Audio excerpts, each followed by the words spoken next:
everybody? Welcome back to the Project Manga Podcast, where we cover Ayashimon, Yozakura Family, Jujutsu Kaisen, Dr. Stone, My Hero, and One Piece week to week.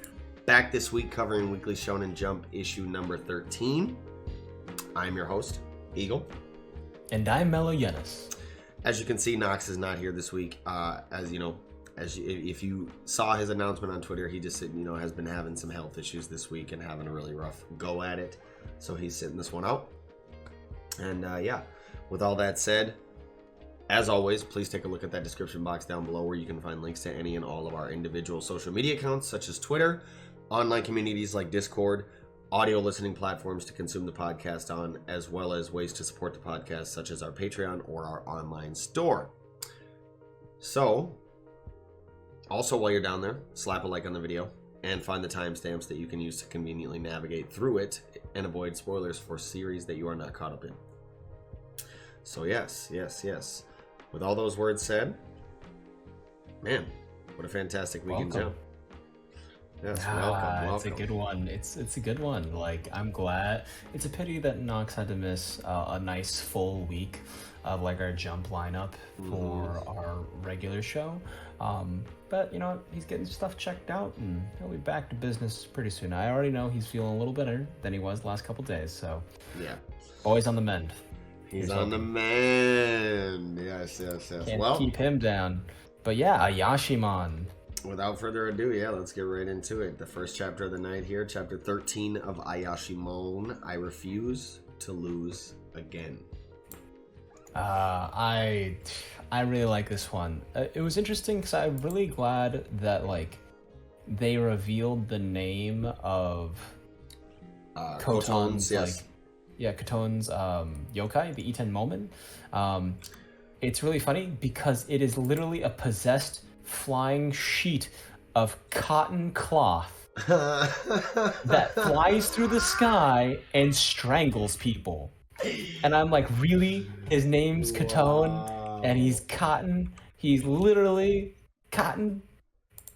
And then I was like, oh, that makes sense. He's flying through the sky. His headband is impossibly long.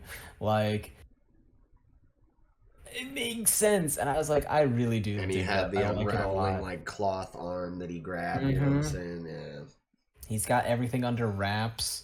Like a tiger dude. I like Waku just being the burning wheelman. So he's pretty chill. I like that. This is a cool classic shonen duel. I dig that. I'm glad that like Ayashimon sort of had that baked in sort of premise to the story. I quite like that a lot. But there's like little things that I thought were really valuable, like the ox cart fellow, the guy with like the really long hair, with the white hair and the studded like spiked jacket. Oh yeah. He's like easily interjecting because it's like Katon's gang feels like the leadership is like a little more even, as opposed to like, because like with like Doppo Akari, the leadership is like really tight, where like the decision making's right here and then everything else is like lower down, whereas Katon's gang feels more like this. You know what I mean? Yeah. Where it's a little more like lateral, because he's like, the guy steps in kind of like it's a floor, like tiered. Yeah. And he steps in, he's like, he steps in and he's like, hey man, let's settle this the Ayashimon way. I'll be the referee. We'll make the thing. This is pretty cool. And like the guy's declaring it. It's not Katon declaring. Katon's just like, I just want to do the things. And so it's like, it's the idea of like Katon being the captain and then this ox cart fellow being the lieutenant. And like a lieutenant's job is to make the captain's orders work, right? Like that's the guy who like gives out, like captain gives out a broad order, lieutenant gives out the finer detail orders kind of thing, like in most regiments. That kind of stuff. And I just love biker gangs. I think they're just like a really cool aesthetic and vibe, and they have a very interesting culture to go with them. Yeah. So like, I was really happy to see this part. Like, what do you like about this chapter, dude? I mean, my favorite part about this chapter, I guess, was also, Koton's, the reveal of his yokai. And I didn't really expect it to be Koton versus Mauro here. I thought when the studded leather jacket guy interjected that he was, I think Knox maybe or you had speculated that it was going to be kind of Mauro versus his number 2. And so when this guy interjected, I was like, oh shit, are we going to get that? But then he ended up being the referee. But I mean, that's like lesser events kind of. Yeah. I suppose my favorite thing about this chapter was, sorry, I'm just looking at some of the choreography as I thumb through the chapter, but it was the fact that it looks like, what's the fucking bitch dude's name? 10. Yeah. Looks like 10 is going to 10. get, some shine in this ass fight, beat. I think. Well, no, I hope he gets some shine a little here. bit. I think he's gonna be good because like the thing about like the Jinjo Sagari, there is a That's 10's yokai. Yeah, it's called the ceiling hanger. Yep. And they inhabit attics and stuff, and they go upside down. They scare a lot of people, but there is a colloquial expression during old Japan called to show someone the ceiling, which translates into for causing trouble. So I think, and then I was looking in the background because like 10 was just like, oh, there's no ceiling, but like when they're announcing the duel and like the area that they're like, hey, we're gonna cover these distances. It's on page 16. Okay. There's an overpass. Oh, yeah. And overpasses are technically a ceiling. So I imagine that he's just gonna go like... He's gonna like get chased down by Waku, who's gonna like start spinning, burning, and doing all this stuff. And then Tenja is gonna like run to the like underneath the overpass.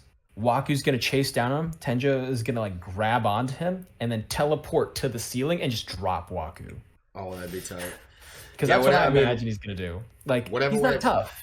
He's gonna do some cheap shit. Like, I would do that if I could teleport to ceilings. Right. Whatever way it plays out, though, I think it's really hyped that 10 is getting kind of injected into this fight against one of the highest tier people of this biker gang that we're getting from, the I forget their name already. The Todoroki Alliance. The Todoroki Alliance. Yes. So I mean, I think for him to pull out a W in this situation where he is in such, at such a disadvantage in such an environment that is so like ill suited to his abilities.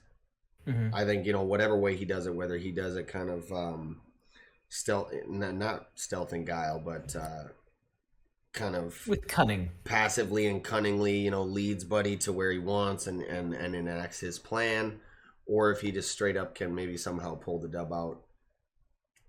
That's less likely considering, what's stacked against him. He is kind of a bitch, and this dude seems like he's hard body as shit. Dude, he's a hard-boiled motherfucker. He's just like, Urgh. So I think you're onto something with, that like kind of chain of events that you laid out, where he uses this chaos to kind of just run, tit-tat, lead him under the bridge, and then use that to his advantage with his ability to kind of warp through it. So I think however it plays out, like I said, I'm gonna be really hyped hoping to see 10 gets a nice moment. He may just get his ass whooped. I mean, but like, I'm glad that he kind of is, regardless whether or not he wins. I'm glad that he's getting involved because it's like he needs this foray into violence. Like, he's part of the gang, right? But he needs to do actual gang shit sometimes. Yeah. He needs to like really stick his foot in it, Exactly. Stick his foot in that it. Would pay big. His pound of flesh, Yes, that's a good expression. He definitely needs to show that he's part of the gang for a reason other than to just sit here and like simp and like go grab him coffees and stuff. Like, yeah, I think if he could get this W in a serious fight like this, that is as important as it is to the narrative as far as like them going along with Urara. I think it would be massive for his character. I mean, Katone's big thing is like, oh, you guys are losers, you're weak. She doesn't need that. She can't be protected by you. Therefore, you're useless. Scram. Yeah. And so, like, they need to have these wins. Yeah. I really like Katone's, like, masked form. Just very cool. I love that, like, his leather jacket helmet, is shown. It shows off his whole, like, heart. Where his heart is an engine. You know, he's got a heart that beats on 5 cylinders, baby. Like, he's got the V8 in his chest. Like, you know what I mean? Like, he's got horsepower, like, going for a heart. And I like the little, like, subtle, like, devil horn for the visor. And I didn't even notice that low key that he had the engine for the heart. That's tight. I was like so focused on how cool the motorcycle mask was. Yeah. Like the motorcycle helmet with like the visor that's like the smoky kind of, that shit is tight. He just looks so awesome. I mean, I'm looking at this spread on like 12 and 13 because you know that like his the Itin Moment thing is about like wrapped cloth. So like his whole helmet is literally wrapped cloth. Built into that. So I was like, that's cool. I like the layers and the textures that come into him, like, and like his legs and arms are all wrapped as well. His hands are wrapped. And I'm like, that's pretty cool. And he can probably like separate it all, and he probably can just turn into a fucking sheet. You know what I'm saying? Like Honestly, totally like a sheet ribbon. I think that might be one of the ways he's like getting a boost of speed. Is like he's like, he's gonna like kick off and then the leg unravels a little bit and gives him like a little jump and snap. To push off and like increase his speed. And I feel like that's might be what he's doing. Or like he might do jabs, throw a jab and then it extends just like a little bit. Just like a little whip blast, like a little towel whip, kind of thing. Like a lot of sharp attacks. There's a character from another series who is it Edge Shot?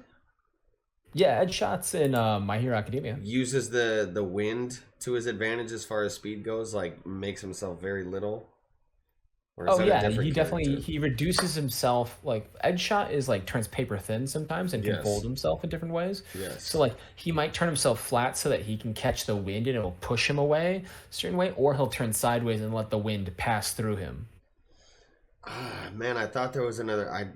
That's not quite the application I was thinking of. I swear there's another character within anime and manga who was using an ability similar to this, at least in the functionality that we're speculating on, where he turns himself into paper to use it as a speed boost.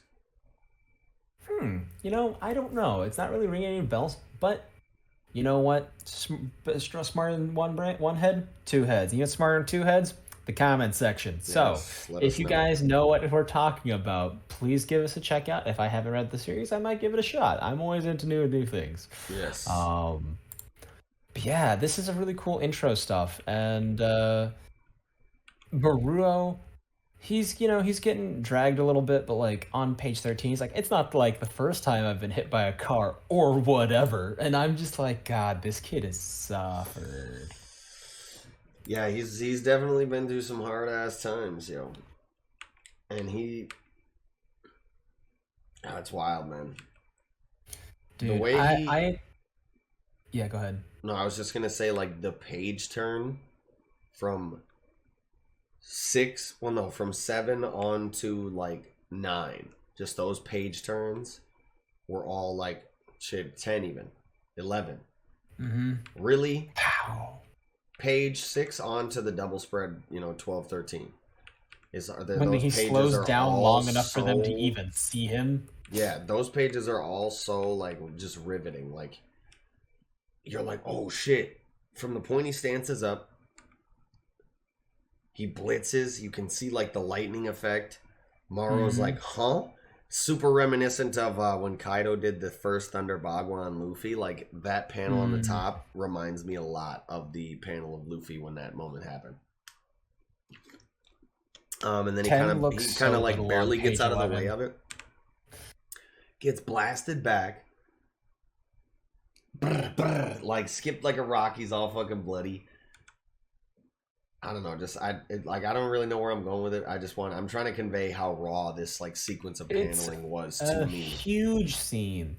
Like the like little heat waves from when he's like skidding to a halt. The fact that like 10 like with the angle of Maruo like just getting tossed aside, like 10 looks even smaller from like the angle on like page 11, you know, when he's like big bro, and like his hand, yeah. he looks tiny, he looks absolutely tiny. And then it's just like the art is so good. There's a on lot of this. artistic touches that just like make this sequence of paneling, like I said, from page 6 onto the double spread reveal of the yokai ability on 12 and 13. It's just a super riveting sequence of panels that definitely pulls you into the story. And then when they drop that reveal and that aesthetic of his yokai form, man, dude, I love Ayashimon, bro. I really enjoy this. Like, I like the Mad Maxi armor that like Waku's kind of like, you know, sporting. It's got. I like that they gave like, even within a biker gang, Steampunky like, you know, vibes. they gave every single like captain like very distinctive, A unique aesthetic, stylistic yeah. art, and I love that. And then Maru's like just malevolent grin, page 19, right before the chapter close. Like, he's there. And I want to see him just, like, take the hit and grab onto Katone and just hold onto him and pummel him, you know? Right. Like, drag him down to his levels. Like, no, you can't run away if you're fucking slow. Like, I got you. Like, if I got you, right? Like, yeah, he catches him and then just fucking like, God, bear hugs just him like, wraps what's onto up? You can't get away now. And then that forces Katone to like unravel, and then maybe Maruo grabs onto the unraveled part and wraps him around his fists and just like stretches him out using his powers. Like, give up, I'll fucking rip you apart. That'd be wild.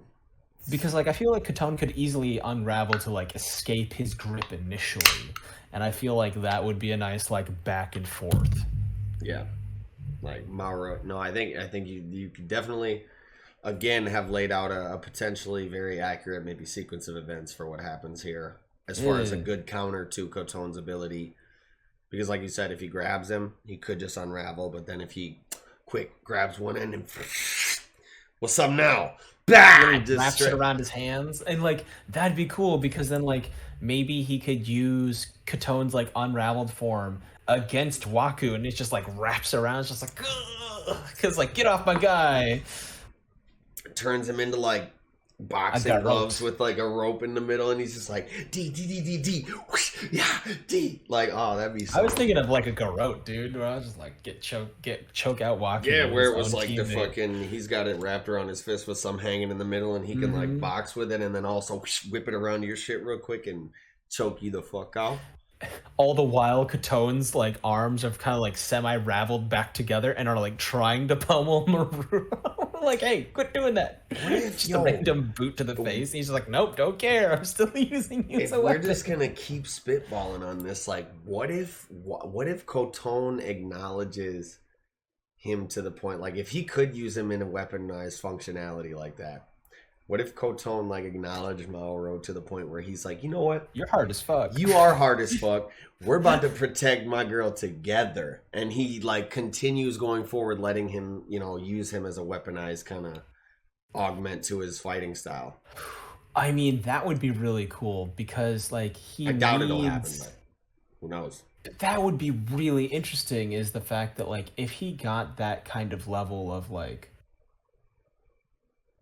you know what I mean? Like, if he had, like, a wraps around his thing, and he had demon power going with that, in addition to his massive strength. And he could just use Kotone, like, he doesn't even have to get anything too crazy, but, like, it would allow him to at least, like, whoosh, whip out, grab you with it on some black whip shit, bring you in, and just deck your ass. That would be really cool. Because then he could just like, but then he'd like have to do that thing. He's like, we challenge you to a 2v2, and it's like, all right, cool. And then he and Katone just kind of combine forms. They're like, wait, what? No, fuck. Like, Da, da, da, da, dun, dun, dun, dun, dun, dun. Dude, Yo, that would hell be yeah. so cool. Like it doesn't have to be a duel to the death. There could be a point where like Waku or like is getting his ass handed to him, or Kotan's just like, you know what, you're hard as fuck. You know what, I recognize you. I recognize you. We're not gonna kill you. Maybe Waku dies. You know, Yeah. like he's the sub second. He's the first team one sub captain. So it's like, you know, he could die. He could die. It'd be good. Maybe Katone does. You never know. You really never know with a series like this, especially because this is the author that Jigo Karaku. Like, no one is safe. No one's safe. Well, No one is safe. Nothing is sacred. I would argue that like the main three are safe for the most part. I think, at least right now. Yeah, maybe not 10. You never know. I don't know. 10. Maybe not 10. 10's kind of weak. 10 seems like the throwaway character if there is one. You know, like the one that you're gonna like make us care about for a little while, and then just be like, yeah, stab us in the heart with his death. I'll see you in 99 years, big brother. Yo, damn, that's fucked up. And then Maru goes through the, I have to avenge him. It's the shonen thing to do. Yeah. And then he's like, I swear I'll live long enough to see you again. And we get that little scene of Maru like 140 years old, like, it's me. And 10 comes up like, what's up, man? He's like, you aged like shit. You know what I'm saying? Like, go get me my manga. Damn, yeah, go give me my manga. Damn, that's crazy. I'm an old man. I can't get up easily. Go to my bookshelf, please. But I'm definitely, I'm on edge to see the application of Waku's like kind of abilities, or more of them. He hasn't even really done anything ability based. I feel like what he could do is like grab the gear that's on his like chest, pop it off, and then have it rung with flame and just like use it as like a punch weapon that's burning, or like throw it like a chakram, you know? On some Naja shit. Yeah. No, she flies on the spinning wheel. He's a flaming wheel guy, so like I feel like he's gonna use that. I kerfuffled myself on Naja's as a boy. Yeah? What? Yes, Naja is a boy. Yes. But he flies on the flaming wheels. He doesn't throw them. So I kind of. Oh, the boy with the spear. Yeah. Yes. Yeah, I remember that. That's like old school, like the enemy of the Monkey King kind of stuff. Yeah, I mean, I associated it to the wheel thing you were talking about. But I decided really. Yeah. Yeah, I think that might be technically more Chinese, but this one is. He's the Flaming Wheel yokai for sure, because it was confirmed. Like, it was announced, what yokai he is, but we just haven't seen. Which I appreciate, because like as much as I love guessing, it's nice to have a little confirmation. It's nice to get like true blue applications of the abilities and see how they work, you know, what they're doing. Which did Koton? I'm just excited to see how the rest of the rounds of this fight go. Like. So Koton's got some like really strong start. Yes, he does. He got a really strong start, and so he can unravel himself to a length of about 10 meters. It says, which is about what, like 30 feet for American conversion. I think a meter is about 3 10 feet. meters to feet is about 32 feet. Yes. Okay, so yeah, about 30 feet. So yeah, like we said, kind of a long, skinny, fly on the fucking wind ribbon type beat. Dude, I'm waiting for him to like swing around by like the lamp pole, like whip himself around, wrap around the lamp pole, and like swing around and like shorten his arms so that all of a sudden he like swings, and then like the distance of him swinging around tightens, so he can like do kind of like a pro wrestling bounce off the ropes kind of thing, but he is the rope. Mysterio 619, like I imagine some stuff like that, or man, it's gonna be cool. But other than that, I don't have too much on this chapter. It's pretty straightforward, but I'm really digging it. Yeah, same. I mean, I'm really loving this chapter. I'm excited to see where things go. I'm excited to see Waku's ability, and I'm honestly still, excited to see more of Koton's abilities because we really have only seen him do the one just kind of speed blitz technique. So yeah, and I also want to see Studded Jacket do some shit. You know what I'm saying? Mm-hmm. Like I want to see all these guys. I want to get to know these guys because I I hope they're integral characters going forward because I've already come to love them, and I want them to be part of the squad. Or I want us to be part of their squad. However it's going to work. You know what I'm saying? I want the merger to succeed. Yes. But yeah, I think that is about all I had for Ayashimon this week as well. Yeah.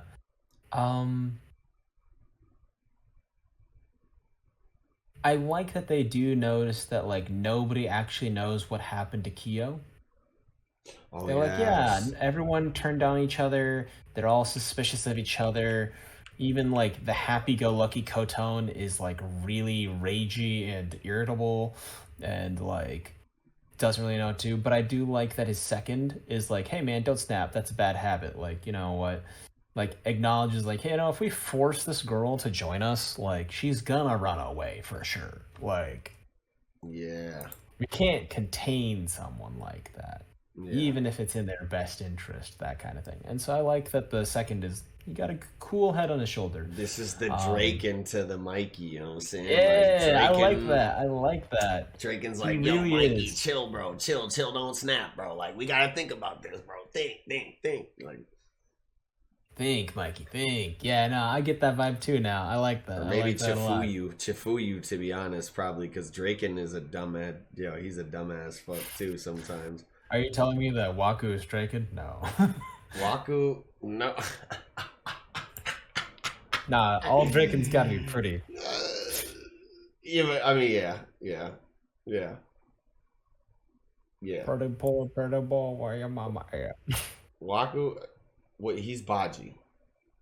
Waku's not Baji. Waku's not Baji. This guy is. Because he's strong as fuck, but he's got a level head. And Baji was on some like mastermind shit, like subterfuge. He was like, playing 5-dimensional chess someday. He was on Chisaki's heels, bro, playing 5D chess. He set the whole scenario up like, now we here. What's up? I got this pipe for you. But I digress. This is a really cool fight. I'm excited for this. Like, Todoroki Alliance has got a good show. I like on page 3 when Koton is like starting to snap. His headband literally gets wrinkled like a furrowed brow. Wow.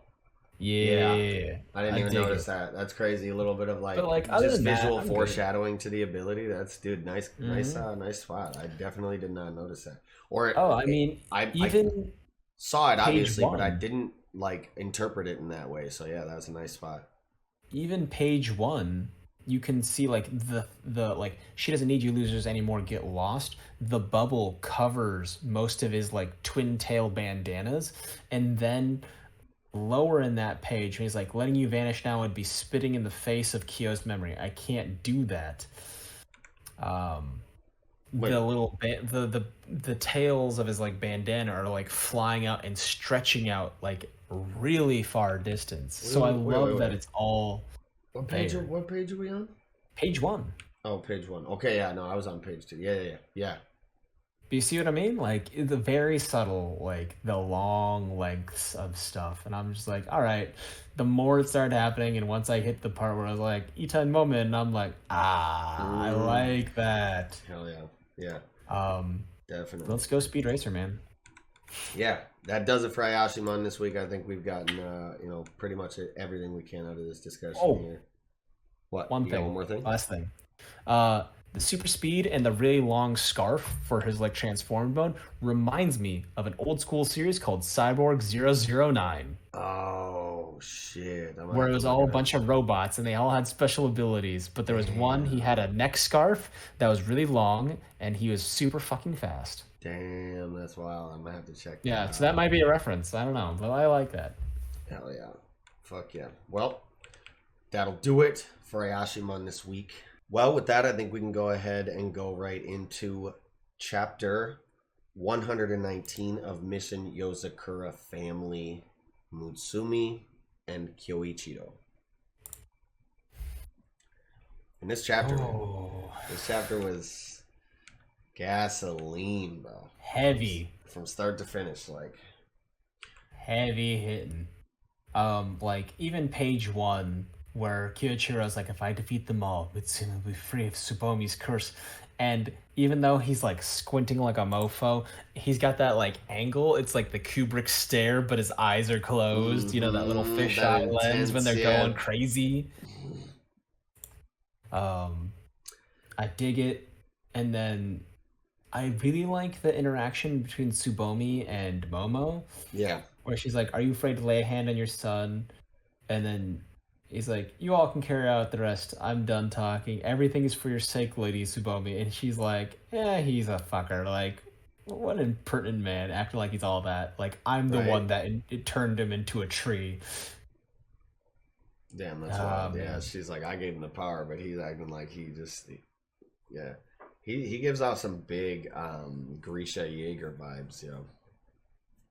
Dude, for real. It's just the way he looks. It's the glasses and mustache. Yeah, it is. He literally looks like an Attack on Titan villain. Like, he does. Yeah, that's wild. He straight up does. It's like, wow. But it's like, it's hard to tell if he is like regretful or remorseful about this at all, because while like you assume, I mean, yeah, he's leaving he's because been emotionless most of the series. Yeah, you assume, you know, you want to assume some part of him, you know, leaves here because he doesn't want to see what's about to happen, like whether, you know, he assumes Kyoichiro is going to get killed, and so you'd like to think he's leaving because he doesn't want to see that, but at the same time, he's proven himself to be such, you know, an emotionless motherfucker and this cold, calculated about that action, about that business, that he could just be like, all right, now we on to the next one. I'm, you know, keep it pushing to the next mission, the next objective. You know, Kyoichiro's out of there. Good, let's go. Oh, Momo might be attacking the mansion, actually. Oh. He's like, well, I mean, Kyoichiro is one of the most dangerous of the family. Now that he's here and he's definitely going to lose to you guys, I can go attack the family and bring Mutsumi to you. You got to worry that about kind of thing. Futaba, I feel like that's going to...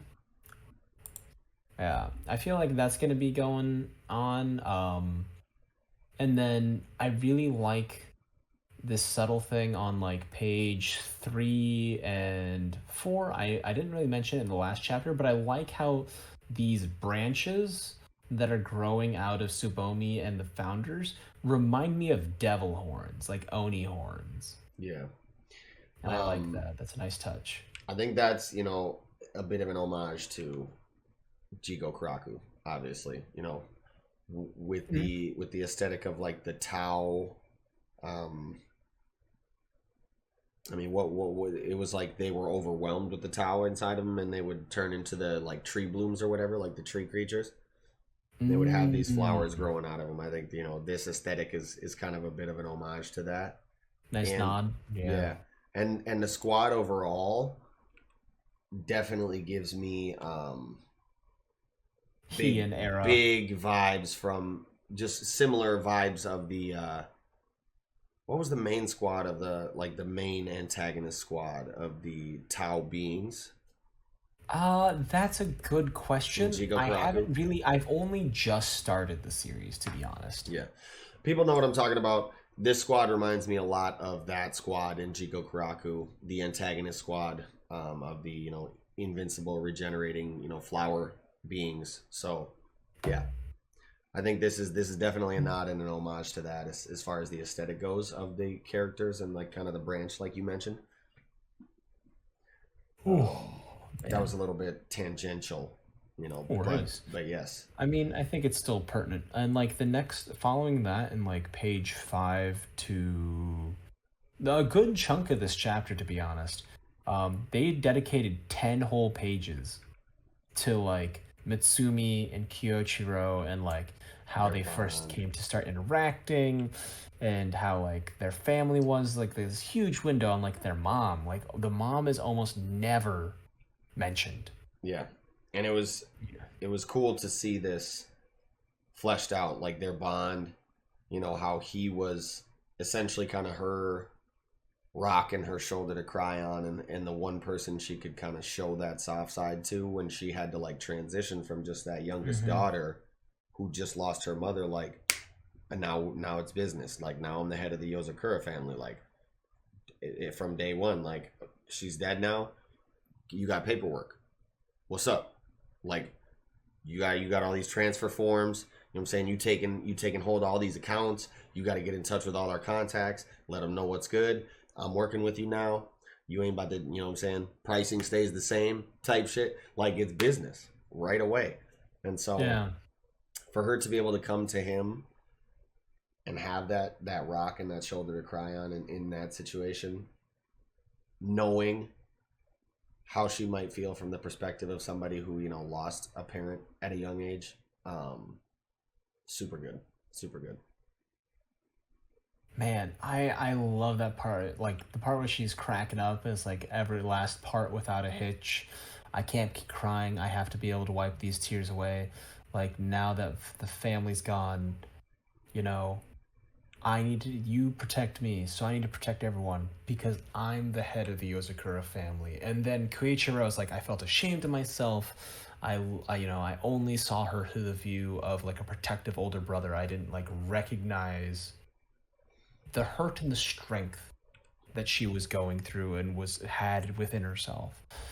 And like I love that part because like he really does acknowledge her in that sense. Yes. Even though he's like an extremely overbearing, overprotective brother, like that's been his shtick like the entire series. And the way that segues into his dialogue at the end of the chapter where he's just like, I don't need to be a protector. Like, I don't need to be an overbearing, you know, overprotective little brother. Like, she's got Tayo now. All I need to be for her is a fang, a claw, a sharp blade. You know what I'm saying? I need to be the finest, sharpest, most deadly blade of the Yozakura family, bro. Oh! Man. And then, like, I really love the part where, like, they're playing Pat's Cradle. And when he's preparing his ultimate attack, he has the cat's cradle prepped on page 16 with the X slash, and then one of the diagonal cross threads cuts through one of the root revived members. And I like how it cuts through their face and like causes their bangs to fall apart, and they're just realizing they've been struck. Yeah. He has the cat's cradle, and like right there, that page turn is just shing! Like moments like that are definitely always gas when you got page turns into characters sliced up. Oh, dude, that's always gasoline. I wonder how many he actually takes down, if at all. Like, does he take them down, but like, does Tsubomi revive them, or what? And I know we went on about this at length in the previous episode, but like, what's going to happen to him? I'm deadly curious. Y'all already know my theories. But yeah, I'm just curious. I mean, I think ultimately, is this defeat for Kyoichiro? I think so, because like this, it seems tight. Like you want to think like, yeah, this is badass. Oh, Kyoichiro, but in a way, like for him to just beat the whole antagonist squad right now seems a little anticlimactic as far as like the grand scheme of things goes. When you're kind of looking at it from a bird's eye view, you're going like, this can't be how the arc ends, right? With all like the build up and shit, and then all of a sudden Kyoichiro's just like, fuck it, on some Madara shit, just bodies all of them. Like, nah, it would seem a little jarring, I think.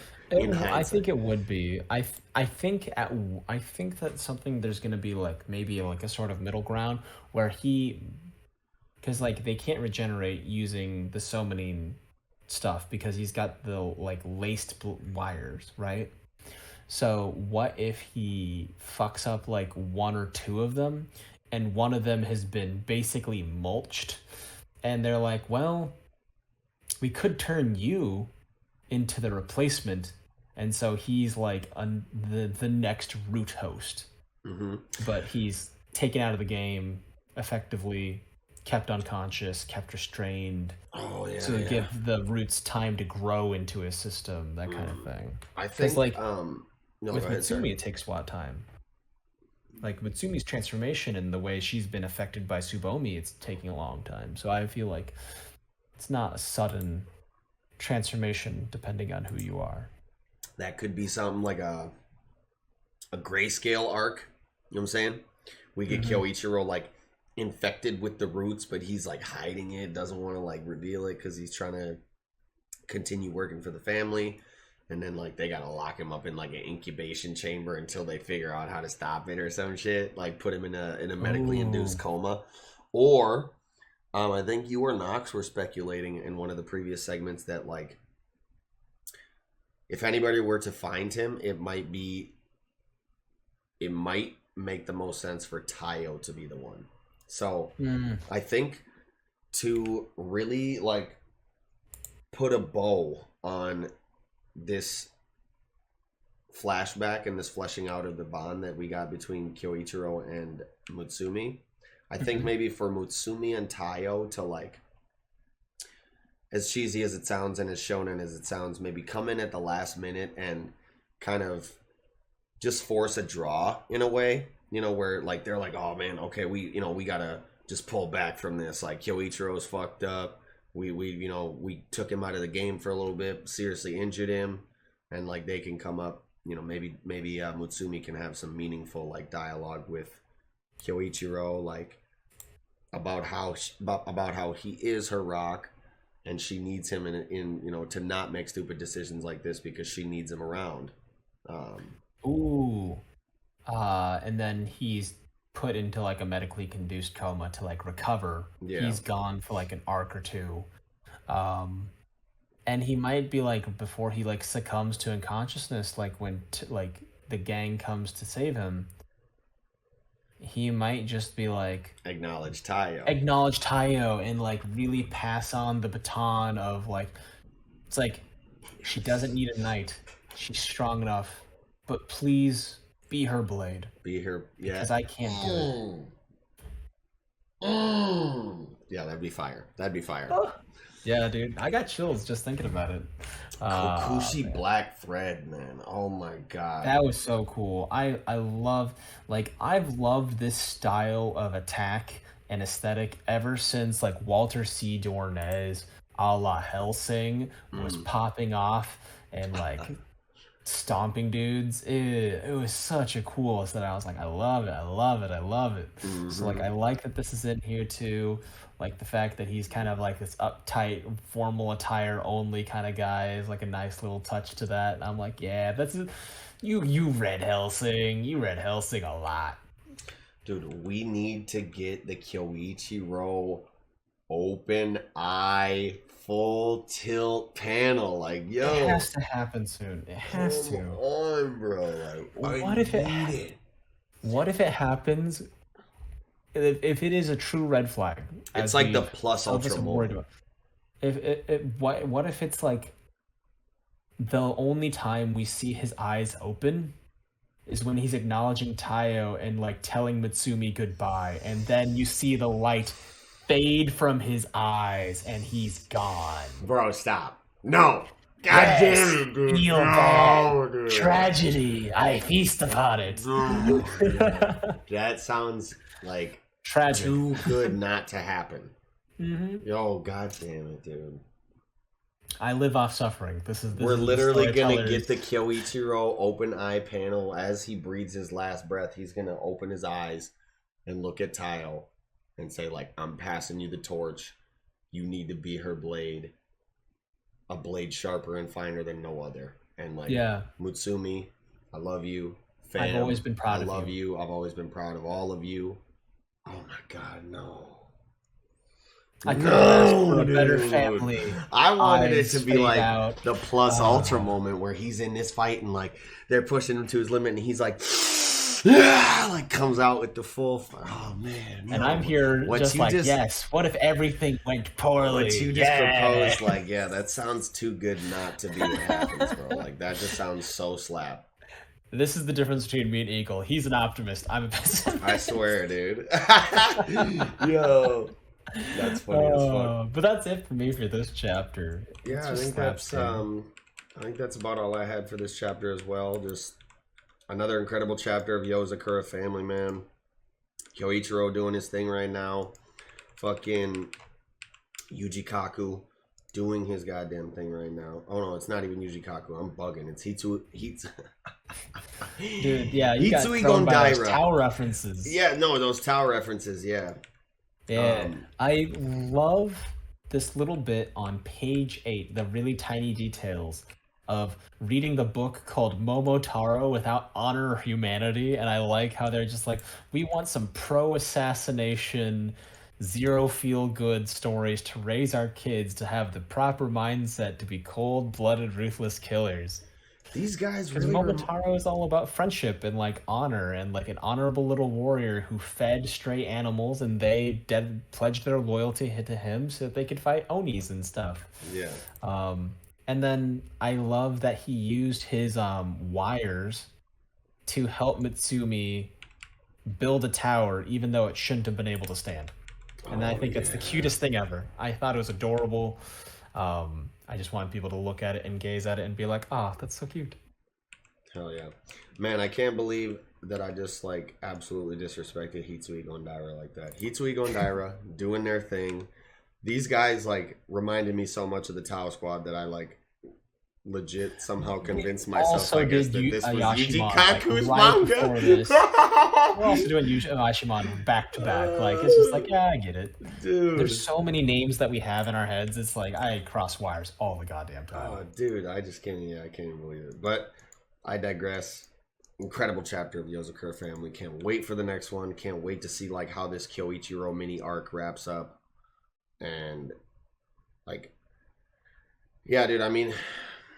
It's gotta be the death. It's gotta be. Just be like, when you think about, like, in hindsight, just all these despair, all the chapters that we got before, like, of his, you know, the 4 or 5 straight chapters we got that was him, like, the family chapters, boom, boom, boom, and now, like, this shit, the fucking Mutsumi flashback, man, it's tough. With the mom, it's like foreshadowing Bambi moment, you know. Oh.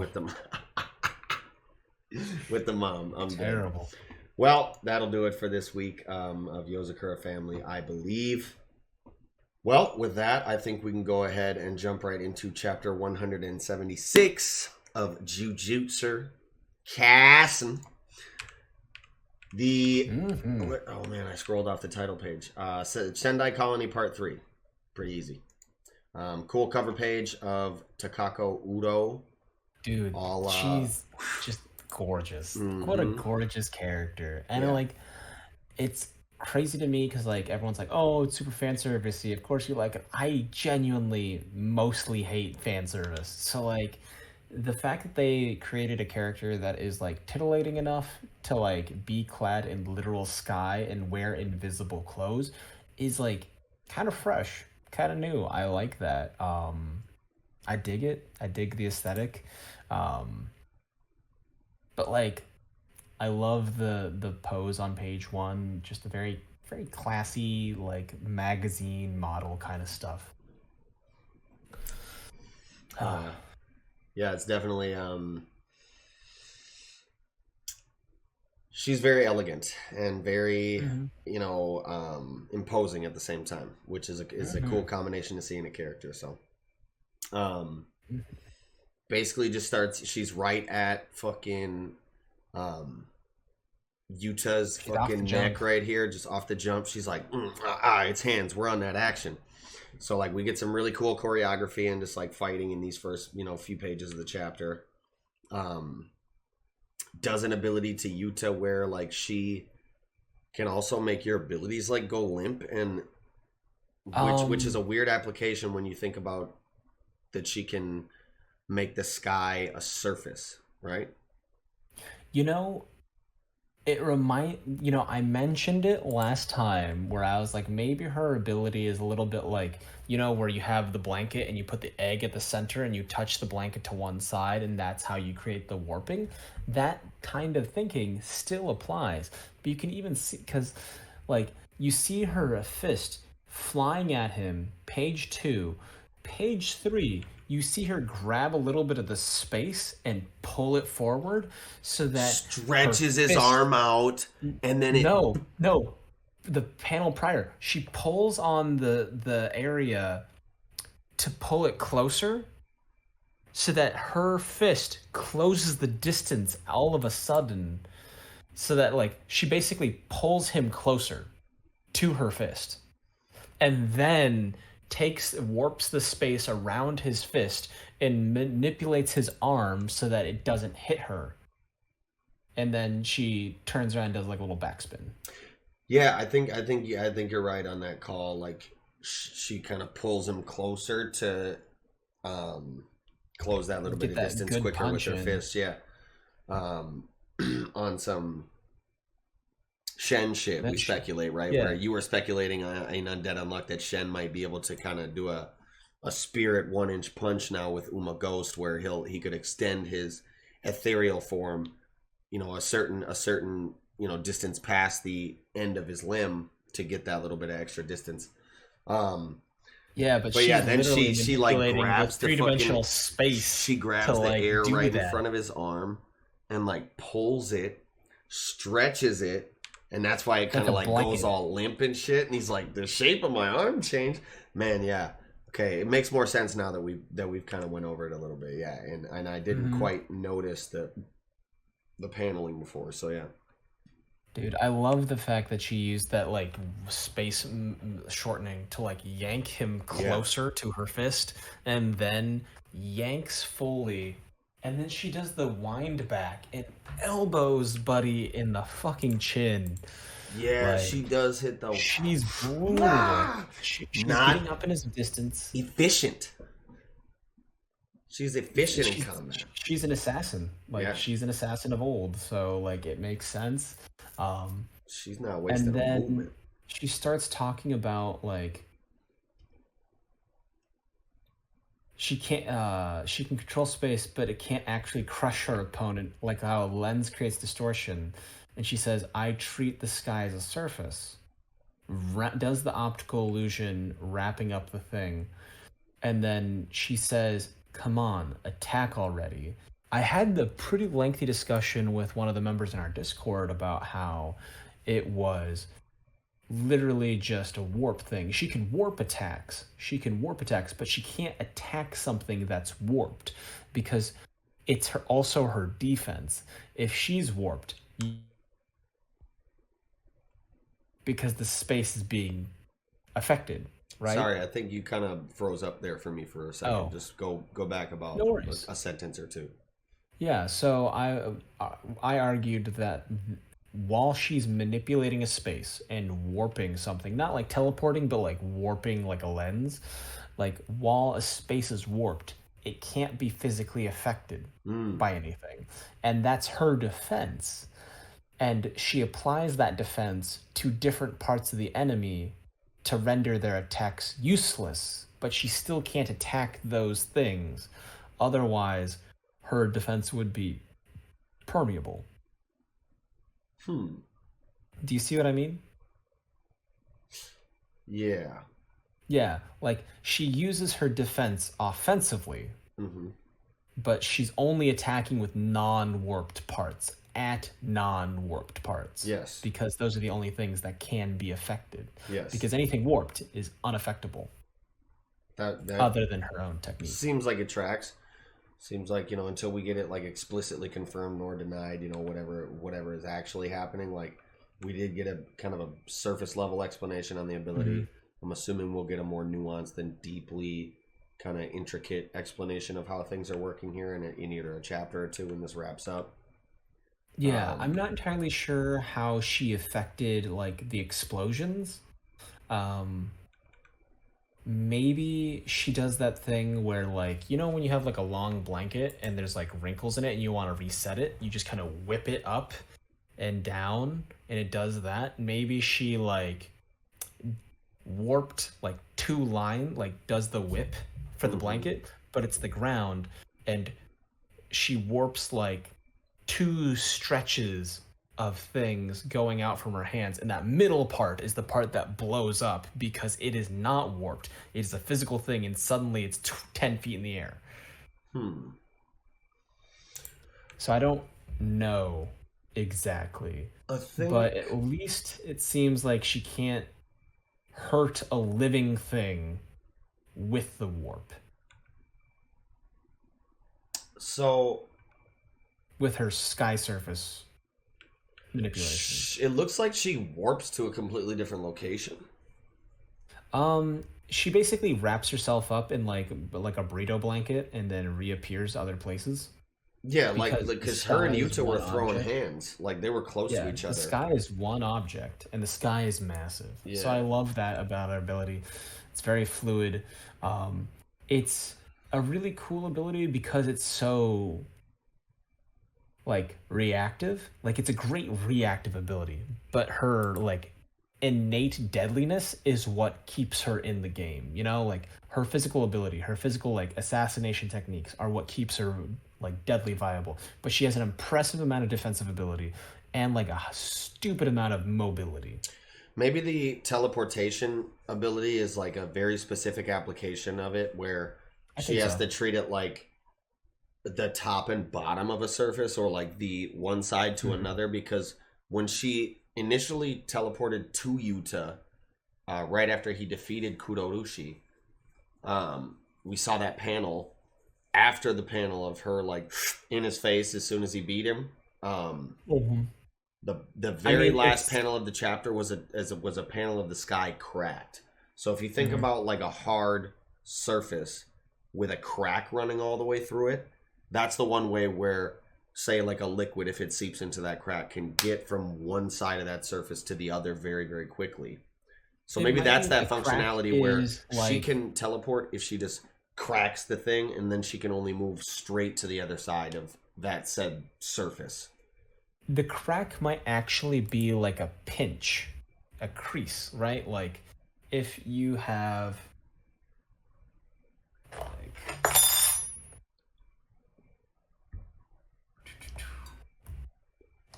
say you take like a penny, right? And you put it right here. That could be the crack where she has been swallowed up by the surface, and then she gets spit out a different part of the surface, because it's like the egg in the blanket teleportation kind of idea.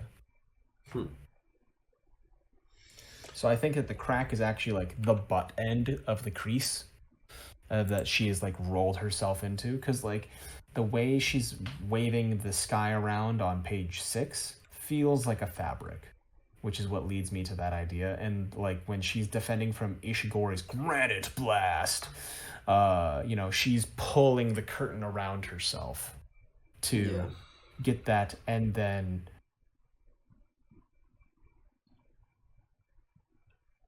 she's teleported a small distance away, from what I'm assuming. Yeah, no, she's teleported for sure. Well, after the blast, she teleported to a different location. Because you can see that at the top panel of that, you know, on the whole cross panel of that, like she's nowhere in that Yuta panel at all. I think it's really interesting that this guy looks like a greaser, and his ability is called Granite Blast because he seems like he's about that rock and roll. You know, it's just a little goofy little nod. The fact that the Pompadour is the canon is just some of the weirdest psycho shit that I've seen in a minute. I'm just like, that's so silly, but also really funny. Like that tracks. That's cool. It's very no gun, no life kind of vibes. Where that it's like a hard-boiled private detective whose head is literally a gun. Yeah, it reminds me of that. It's very fun. Yeah, dude. I want to see what his other abilities are. Major. That was so strong. And we definitely got a showing of that cursed energy output that they're talking about. But as far as this, like page 9, page 8 and 9, really, when she is going at Yuta, basically, Off of page 7 and stuff. yeah, off page, page 7 through 9, I guess, yeah, where they're having this back and forth about kind of morals and values, I guess, and kind of their standpoints within the culling game here. The Fujiwara stuff at the end of it. So the Fujiwara clan is actually the clan that was opposed to Yuta's clan, correct? Yeah, like when her characters first dropped, there was The an translator author's note. note in the scanlations that said that She was Uro, one of the Fujiwara, right? no, Uro is actually like a cousin clan to the Akotsu. Like she's on the same side. Like Hmm. look at their eyebrows. Their eyebrows may be black and white, but they are basically the same. Like they're vaguely related. Like it's funny that she's so pissed off and assumes that Yuta is a Fujiwara, but he's actually like a distant descendant of hers, like a Yeah. distant relative descended from her. Um, and it's just kind of funny. I like that and because it makes me think about the times like there's very few people that can piss you off quite like family. Yes. And like I noticed that people like I'm like some of my friends will get together like they don't know each other, but I'm like I'm the one, I'm the 7 degrees of Nicolas Cage. I'm the one connecting these two people. If those friends are too alike, they will hate each other. That has been like my golden rule Mm-hmm. for a long time. Like, no, you're too similar. You will definitely piss each other off. Yeah. Uh, but I think that like back to this dialogue, I think Yuta is like, hey, let me ask you something. You won't complain when you get killed. It's like I understand why the powerless get desperate, but someone strong like you can take points whenever they want.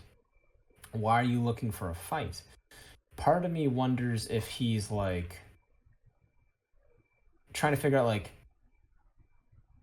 have you killed a bunch of civilians? Right. You know, it's like you've gotten a lot of points. I need to figure out what kind of person you are. Are you the kind of person that will just randomly, indiscriminately kill whoever so that I have to finish you off so that you don't escape the barrier? And I've seen a lot of memes on Twitter, mostly because of like Elden Ring, but like Yuta's like, don't you have a lover or friend? And just everyone's been going like, no bitches? No bitches? Right. Maidenless. Maidenless. That's fucked up. But it's interesting because like the Heian era was a very warlike time. And so like a modern sorcerer like Yuta who's just like, I didn't have friends until recently, but like why are you killing people? How can you be so desperate for your own sake? And she's like, bitch, I was trying to survive. I was fighting for my life. How dare you judge me? You know, that kind of thing. Right? Like this is hey, I was sitting in shit darkness for however fucking long, and now I got a second chance. I mean, It's Underworld 100 confirmed. Yeah, dude, it's There is an afterlife, which is really interesting. So like, and she was an assassin, so I doubt she was going to heaven. She was like, yeah, no, I don't want to go to fucking hell. yeah, fuck that. We've come back from the underworld. Yeah, I was trying to see where she said that. Yeah, page 8, top panel. Yeah, just super interesting, man. And like the last bit of the chapter here with the like juxtaposed kind of mutual thought of the two characters, Udo and Yuta, where they're both like, okay, we got to take this guy out right now for these reasons, whatever that sync up. I like how everyone's like, "Oh, I'll take them both out." All three of them are like have the confidence and the capability, but they're like, "Yeah, I'll kill out." Like everyone in this triangle is just looking at the other two, like the good, the bad, and the ugly, where they're doing that three-man showdown. They're like, "I'm gonna kill both of you." Yeah. But Love Yuta, just that. about that action, like the choreography through this part where he's blitzing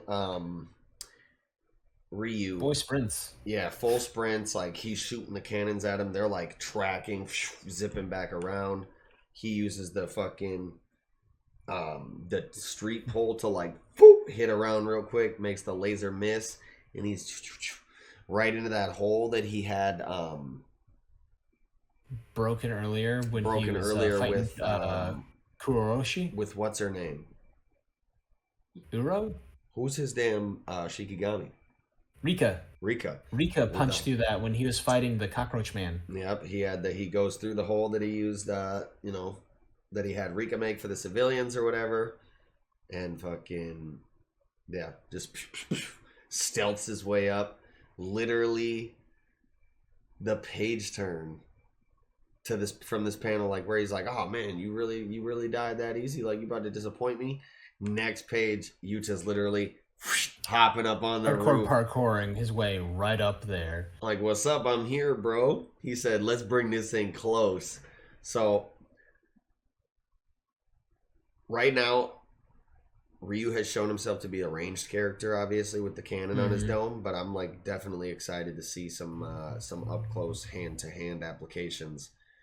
And looking at things now, I'm wondering why his hand is smoking on the last panel. Yeah, I wonder if he uses his entire body as a gun. Like, what if he just suddenly just does like does a punch, Yuta blocks, and then he opens up his hands and just does like a big flashbang of energy, or like a shotgun blast of things. Like, Yeah, I could see it where like he does like two fists and then all of a sudden he shoots out of his hair, right? Like, just because you're up close doesn't mean he's still not dangerous. Like, he could still just unload a lot into you. you could also say maybe it's just because like in this top panel he is kind of like deflecting a blow and then like catching Yuta's elbow with that hand. So maybe he like blocks the elbow and like it's such like heat on that elbow that it's just like smoking, you know what I'm saying? The cursed energy. Yeah, he was talking about hunger. He's like, "You're flirting so much, it's making me hungry." And then, like, at the last page, he's like, "Will that satisfy the hunger, Akotsu?" He seems like, kind of like a tough guy, really cool, rock and roller kind of guy. His power may be related to, like, heat a little bit, where he's, like, heating up. And, like, fire consumes. Fire as an element is a very hungry thing. So he might be heat related because like fire power, the idea of like just shooting shit is related to fire. Yeah. And I think, yeah, go ahead. Who was the character that they went to recruit before they kind of split up? Hakari. This dude's dialogue here is really reminiscent of Hakari's dialogue about the heat and heating up, ice cold. I'm getting cold. I'm getting hot. This dude's talking about like, will that satisfy the hunger? The hunger this, the hunger that. You wonder like what it is with these older sorcerers, like these. I mean, they're kind of like Hakari's a new age sorcerer. I think yeah. He is. He's a newer one. Yeah, he was in Yuta's class, wasn't he? Sorry, could you repeat that? He was in Yuta's class, wasn't he? Hakari, yeah. I think it's kind of funny that they're like fighting on top of a rooftop, and it looks like a school, right? Like the fact that there's like a little bit of like delinquent vibes during this whole like fisticuff showdown. I'm down for that. Yeah, he reminds me of Hakari a little bit, and I feel like this might be just a commonality within like modern sorcerers because of like we see like athletes and like manga characters talk about like, oh yeah, I hit the zone, I got in the zone, you know, talking about like, oh, I'm heating up, like beer pong and stuff, and it's just like, I feel like it's a language like that indicates like a modern take on these things. Whereas Uro is like, yeah, no, I'm just killing people. Like, I'm just getting points. I want to break free of Kenjaku's control, and I don't know if it's going to be a thing. I'm going to do the smart thing. I mean, along the lines of what you were saying earlier about Uro, through, I guess, understanding through blows, maybe, or even dialogue, it's possible that it gets fleshed out to a point where they do dawn on the fact like, oh shit, I am your descendant. Like, are we about the same shit? Because you mentioned like he maybe is trying to kind of vet her with these questions he's asking and see what she's really about. Mm-hmm. It's possible maybe it could take the turn like it was like they were all kind of introduced in an imposing a villainous sense, like antagonist sense. But it was really just like, yeah, these three characters are at a standoff because they're all of similar power where they like there's a power balance going on. Plus we got this Kurorishi motherfucker sitting in wait for Druv to get taken out, for when Druv gets taken out, because that's the only one who can really like beat him handily. It's possible she could have been not an antagonist, and she's like really kind of lying in wait on the same shit Yuta is, really like protecting the civilians in this situation. Like you said, he's asking her, like, someone like you could get hella points. Why are you taking this fight right now? Like you were saying, he's trying to figure out if she's killed a bunch of civilians. It's possible she hasn't, and she's been protecting them. This could really go anyway at this point. And I'm kind of on the edge of my seat to see where these characters go. Absolutely. I'm really excited how this like three-way fight's gonna go down. Like, that's cool. I love that kind of like multiplayer like shenanigans going down. And like I think it's really interesting is that like Ishigori has like really strong offense, whereas Uro has like really strong defense. So I think that there's going to be a lot of really cool interplay of like the idea of like a powerful spear and Uro's sky being like the impenetrable shield. Like they might have to team up to defeat Ishigori, and then afterwards they're just like, do we really have to fight? I can take you down. Both of us feel confident we can take the other one down, but do we really have to fight? And then maybe by then Rika shows up. He's like, well, we feel it.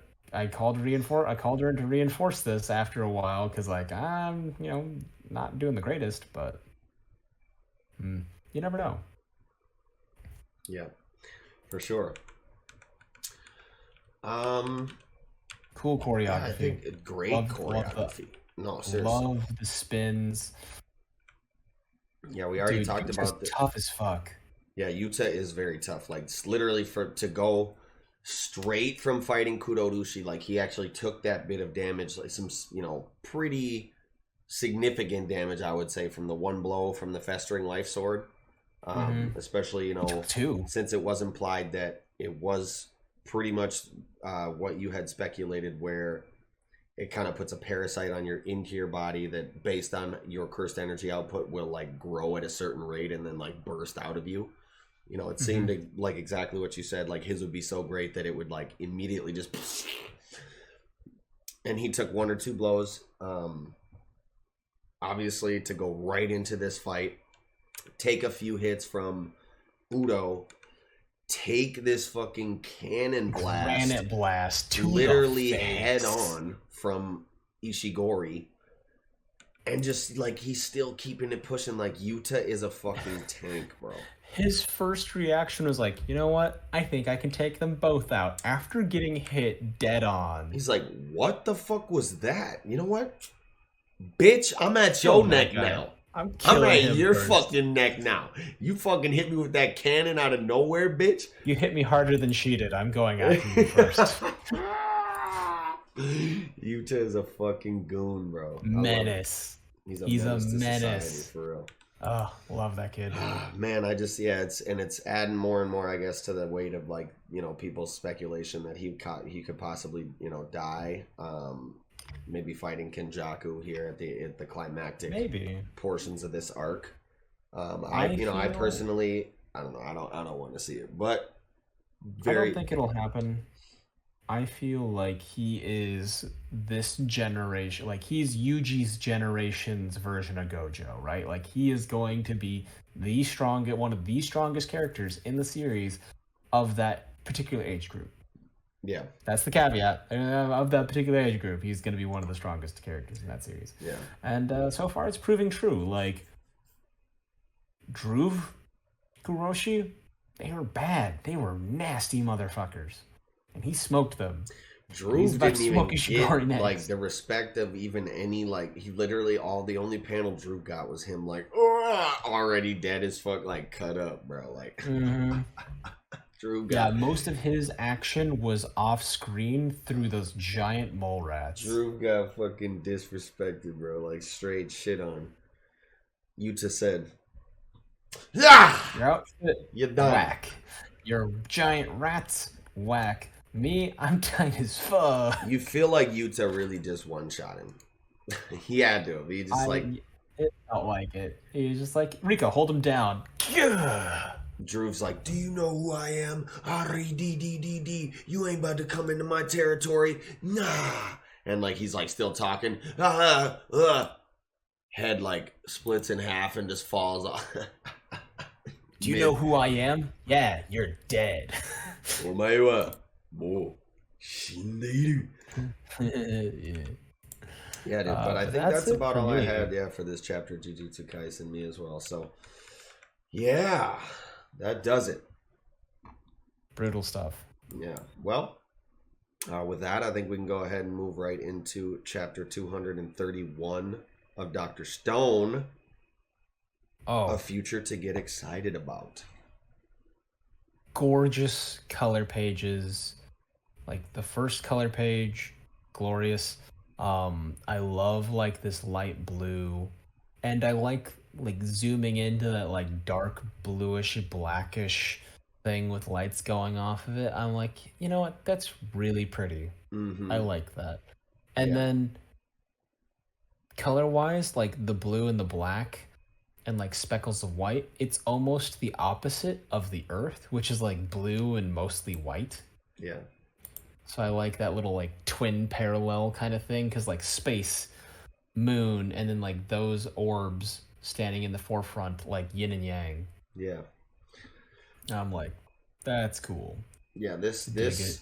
this color cover, man, it's just the feels are there. Like it's literally like puts you through the entire spectrum of emotions. Like looking at this, just the color palette, the kind of ambient glow that's conveyed through like the lamp in the back or the torch. It's like a really melancholy feeling that it gives you, like happiness and joy, like Senku sitting with Nostalgia. his dad, nostalgia. Senku sitting with his dad enjoying the ramen, like he's in his suit. They're both in their own actual spacesuits. Like Senku's in the actual Senku 11 spacesuit, Science Kingdom, and then Byakuya is in the actual like modern day or past modern day Yeah, NASA of the suit. time. Of the time, yeah. And Chrome, looking on, like shedding a tear, watching him eat with his dad. Suika doing her thing. Kid Suika, by the way. Yeah. It just... Yeah, honestly, it is a picture of nostalgia, because like Chrome shedding a tear. You can see behind Kohaku, there's like the space smell pod. tank. Oh. Yeah, The space pod for the precious minerals, and then the fact that like Senku and his dad are eating the ramen, which they were talking about, like Francois made the space ramen, and it should be the same kind of ramen that the original astronauts used, and that itself, that food was like a connecting point between the past and the future, and like a final goodbye, a sense of closure for Senku, who's like, I'm never gonna see my dad ever again. He's dead. He's gone. He's passed on. Yeah. You know, it's a very heartfelt, nostalgic picture. It's heavy. Like, the fact that it's young Suika, helping out at the same time, it's just man, like the times came and went, Yeah. and it's just like beautiful. I made me tear up a little bit when I first started reading it. I was like, oh. Yeah. So yeah, I mean, moving into the chapter, we basically are just getting kind of like conversation with Senku and Y-Man. Senku asking questions like just exactly how do you function and how do you move. Y-Man basically saying like, yeah, your speculations are correct. We get some of this cool art and paneling where he's like, we are capable of assuming your form, and he's like got this big giant like skull, and he's actually doing like the Medusa explosions in his mouth and his eyes. Like the Medusas are actually going off to give the eyeball effect. Yeah, That's terrifying. Yeah. He's so fucking scary in that moment. And I like how it uses radio waves to basically X-ray and see Senku. It doesn't see the way we do. It literally does not see the way we do. Like it only sees him as a skeleton. Yeah, and that's so why weird. it's his form. And I'm like, that's crazy because like we use cones and stuff for our eyes, so like we would see just the flat visible stuff. Like it doesn't even see us like this webcam sees me.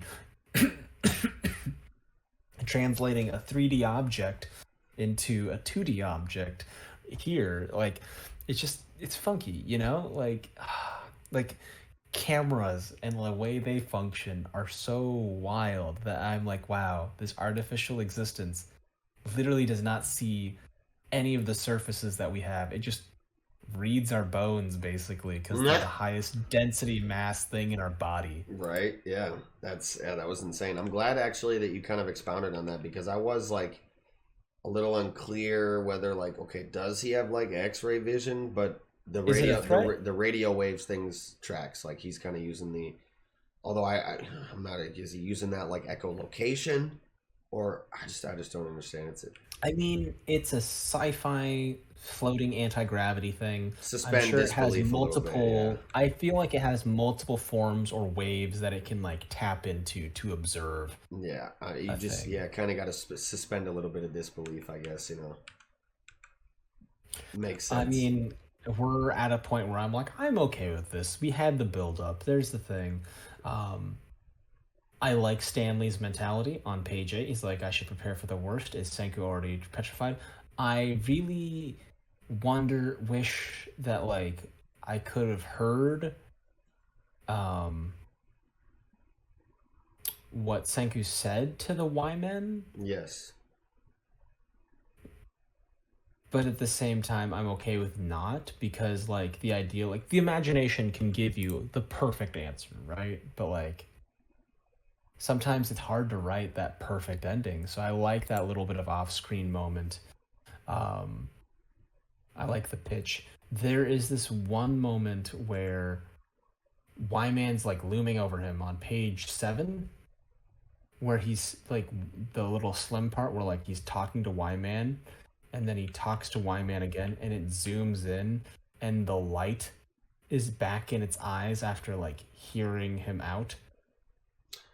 And Wait. it's like the 6-7 Oh spread. yeah. The glorious, horrifying 6-7 spread. Yeah. It's the bottom panel on the left, and then the Yeah. one right on the top left. Yeah, of where it, it's too. like the eyes are darkened because it's like it's computing, and then the eye lights up, but like because of its positioning, it looks like it's staring right at us, Yeah. even though it's really just looking at Senku, and I'm like, man, that's pretty brutal.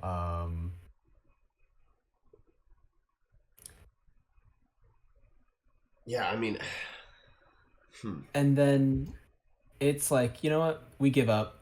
Y'all suck. I will give you the gift of petrification. Don't run. That's terrifying. Like, it's very much a Star Wars like Rogue Star Wars, Rogue One Star Wars. Do not be alarmed. You are being rescued. Do not resist. Like that AI, that killer AI that came in. Yeah, and then like Stanley is able to like back him down because he actually has a really good shot that will like kill quite a bit of him. Is kind of like what was implied. It was weird to me how like there seems to be a lot of them, like way more than you would need to worry about like a single net taking out, you know. But I guess these are kind of like the last mass of them. I don't know, it just seemed weird that he was like activated and then back down so quickly, like just with the cannon, when it was kind of implied that the launcher / net cannon like wouldn't be as effective in instances like this where it's like a shit ton of them, you know. Yeah, it was like, but it'll still get like a good amount of them because like he used it before when they were trying to petrify them, so they do know what They it remember does. it, yeah. So, and that's why it's a And they're like just perfect like, line of fire. Like many of us will die, but like enough where you really need to worry about it. I don't know, just you know, it's all right. You just again like maybe suspend a little disbelief. Like it's over in a week. We're well, wrapping. at the same Shit's wrapping time, up. You know. I mean, the way I see it, this thing is, as far as it knows, the last of its species, right? These things are the last of its species.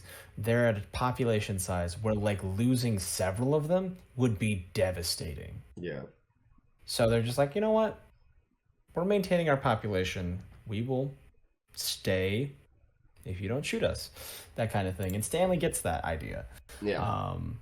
The thing that I kind of noticed in the art was like you see that like page 4 or 5, you see the corona around Senku's skull, and you see the corona start to take shape on page 6 and 7 around his head, and then within like page like pages 10 and 11, the corona still exists, but there's still like that fiery undulation that like a lot of the Y-men were creating.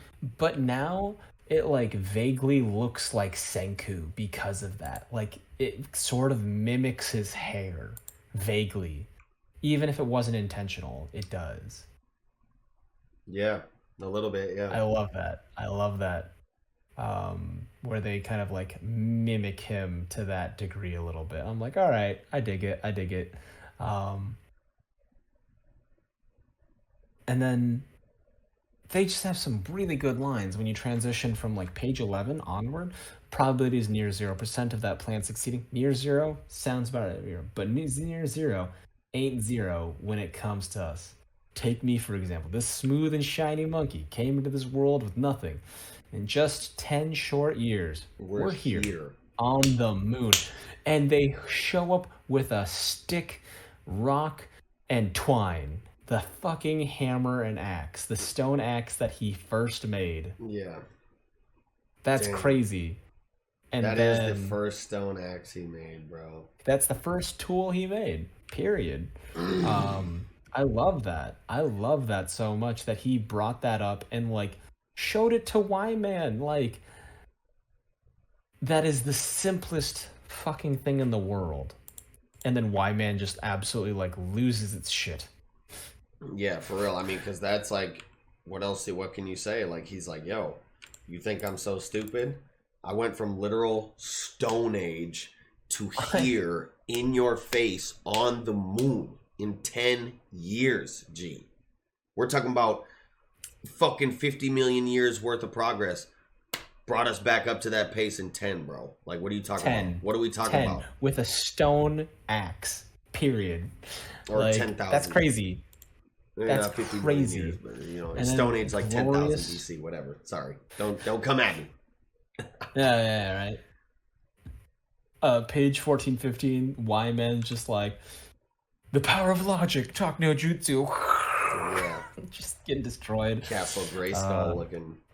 Dude, for real. I like that he's literally being smote by logic, so to speak. And then I like how it's like, you know what, fuck it, we're not holding your form. We're not gonna talk to you in this way. We're out. Yeah, We're that abandoning you to things. We're gonna find more intelligent organisms that'll appreciate being petrified. that fucking that 14-15 double spread is like does not compute. Yeah. And then he's just like, you know what, fuck it, like yeah, unable to honor your request, like abandonment is your kind's fate. Yeah, like I'm gonna bounce, seek other intelligent motherfuckers, and then we get the one that's like, I'm about to stick behind actually, and they were making it sound like it was kind of that this one was independent in a way, where it was like, oh, you solely got excited by the idea, but I thought they were kind of a hive mind.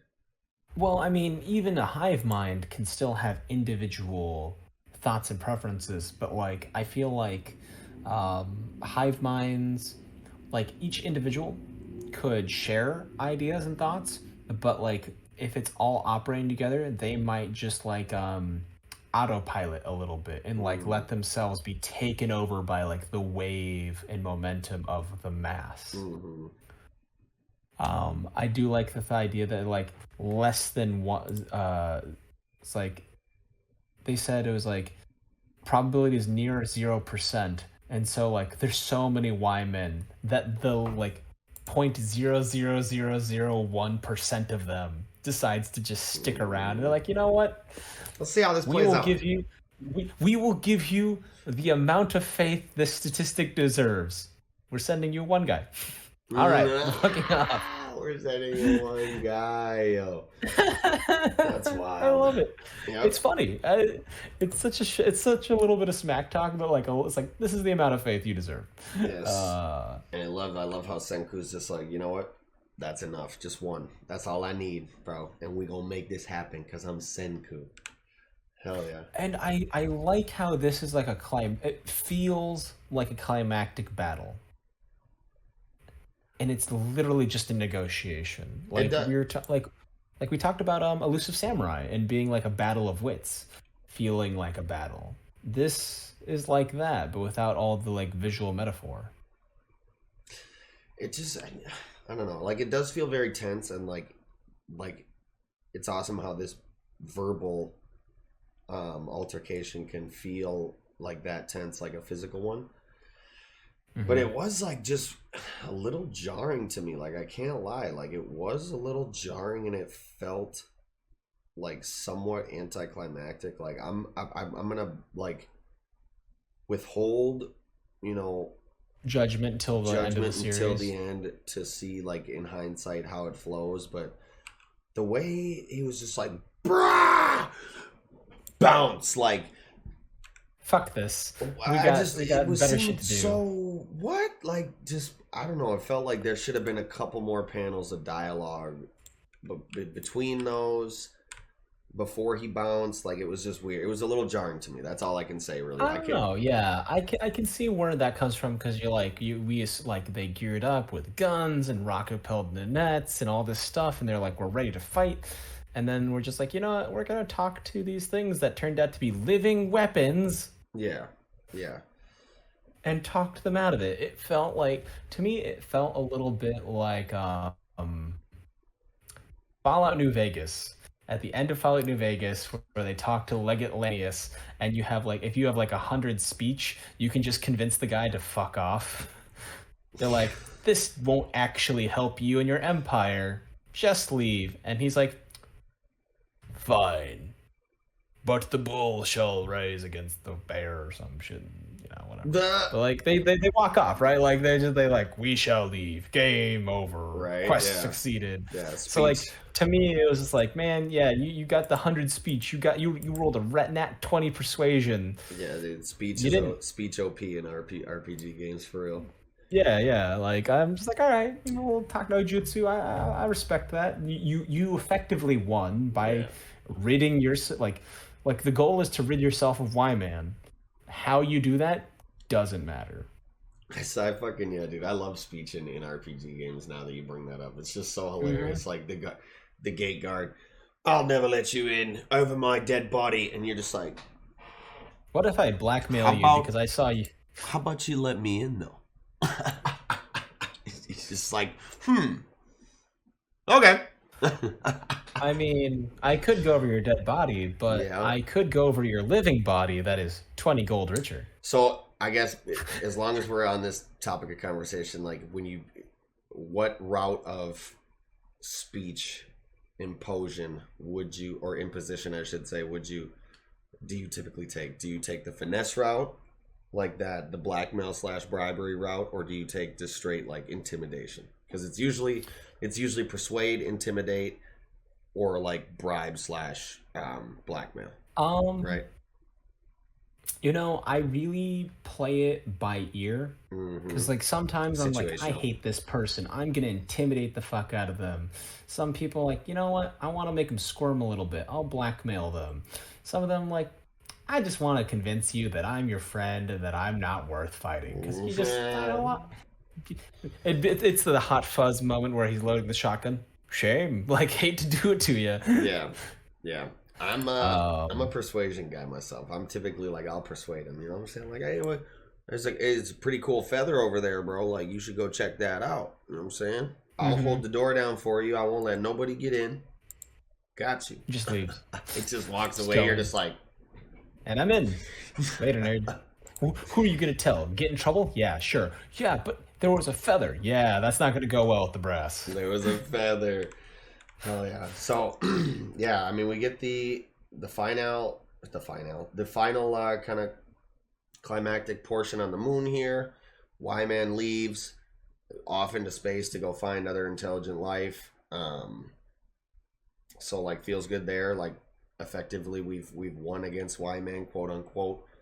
Or I guess partnered with the little Y-Man. It was cool that we got the little vacuum tube that actually has the off and on switch, so they can kind of communicate with it. Get it? Yeah, well, keep it was communication originally on off. Like, yeah, it's crazy.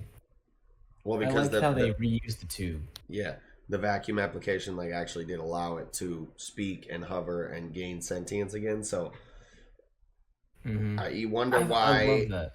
You would need to turn it off now, because I don't think you will ever turn it off at this point. Like, yeah, because he's chilling with him, kind of talking with him and shit. And I love this little bit of dialogue from Y-Man, where on page 21, Kohaku's talking to it.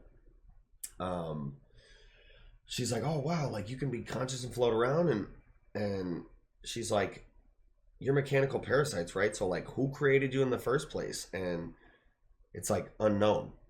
And she's like, what? And he simply says, does your kind comprehend who or what created you? Do you possess complete knowledge of your origin? You know, like that was a low-key slapper of just a little bit of bar of a dialogue. I mean, that's straightforward. Like, that's like Ryu says, right? That is a great comeback. It's like, yeah, fuck you for saying I don't know. Yeah. You don't know. None of us know. Yeah, and Kohaku is like, come to think of it, you're right. That's a total fucking mystery. What even is life as we know it? Yeah. I like how adorable they made Y-Man. They drew his little face on the mirror, like the little transparent part of his like thing. They gave a little X for his mouth and little like outlet little slots. Eyes, yeah. They drew on eyes, and it reminds me of like how people will like pack bond with just about anything.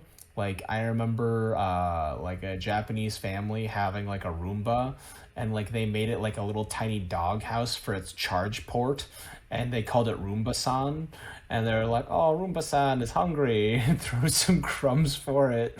And like the way that we will like talk about our possessions as if they were people sometimes. Like people talk about their cars as people all the time. Like I had an ex who named their car Rita, that kind of stuff. So like I think it's cute and like very human touch to like add the little face to Y-Man, so that they're like, well, we need to know if you're like facing us or something, because we're talking to you. Like, we want you to have a face. Right. So I think that's really adorable. And I liked Senku's response to like, hey, You know, Kahaku asks an obvious question: "Where'd you come from?" Don't know. Doesn't matter. And then Y-Man asks the obvious question of the humans: "Why don't you like petrification?" They're like, "Just doesn't get us excited. It's it. Like, it's boring." Yeah, it's boring. That shit is dead ass boring The as most fuck. human thing. Who wants to sit in a stone and count seconds for fucking 3,000 years? Like, no. I'm trying to be out here inventing shit, bro. Dude, no. Seriously, the human species could barely handle like quarantining for fucking 2 weeks. You think they're gonna enjoy being petrified for 1,000,000 years? Wow. Hell no. Like, Well, shit. fuck. Most of Of these course. motherfuckers, I feel is shit. I Mhm. should just Nah, bite my I feel tongue. it. It's I'm like, oh, I'm it's just boring. We need that.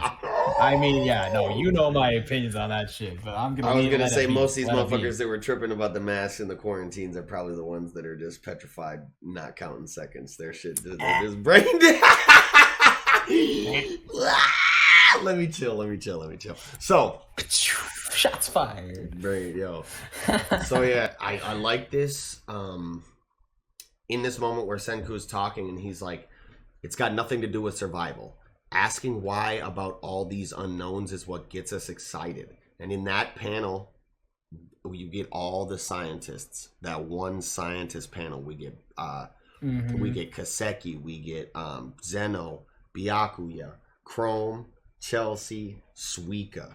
All the scientist juniors, bro. Well, and seniors, I guess, because Zeno's, boss energy. Yeah. The old timers, top 3 at the top, yeah. Yeah. They did it by age. Kaseki, bro. Kaseki, my guy. Fuck yeah, dude. There's just gonna be stuff like I'm really, really excited for this final chapter of Dr. Stone, and I want to see what kind of shit they got going on. Like, part of me wants to see what kind of society they have. Like, learning from Y-Man. Like, if I've been wanting to have anti-gravity shit since I saw Back to the Future with that hoverboard, okay? Like, that's where I'm at, okay? Yes.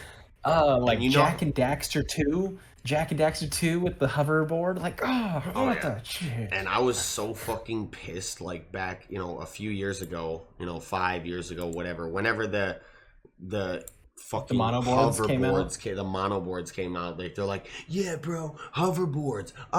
People are like, yo, they got hoverboards now. I'm like, no fucking way. Yeah, right. Look up Google hoverboard. I'm like, that's a wheel. This thing has wheels. What are we talking about? This ain't a goddamn hoverboard. Like, yo. Where's my flying car, Bruce? Where's my fucking hoverboard? Yo. Dude, so middle school, there was an art fair. One of the kids, like, came out with, like, a goddamn hover thing made out of, like wooden platform, like plywood platform, with pressurized couple air like go-kart controllers, and they had a bunch of like heavy duty like lawnmower and like lawn blower and like air engines basically to push air through things, and then they pushed it through like sacks to give it like a bumper, and then they had holes in the sacks to push it out, and it basically caused enough air pressure to like gently float an inch off the floor. And it was like that for me as a kid. I was like, this is the coolest goddamn thing ever. That's so much electricity. But I would love to see what Senku can do with Y-Man anti-grav. Like, I'm just thinking about like how like in My Hero, Ochako's like ability would be perfect for construction. Anti-gravity for construction? Wow, the sky's the limit. Like, just on that idea alone. And so, you wonder if they're going to kind of try and re-dissect the Medusa or Y-Man with...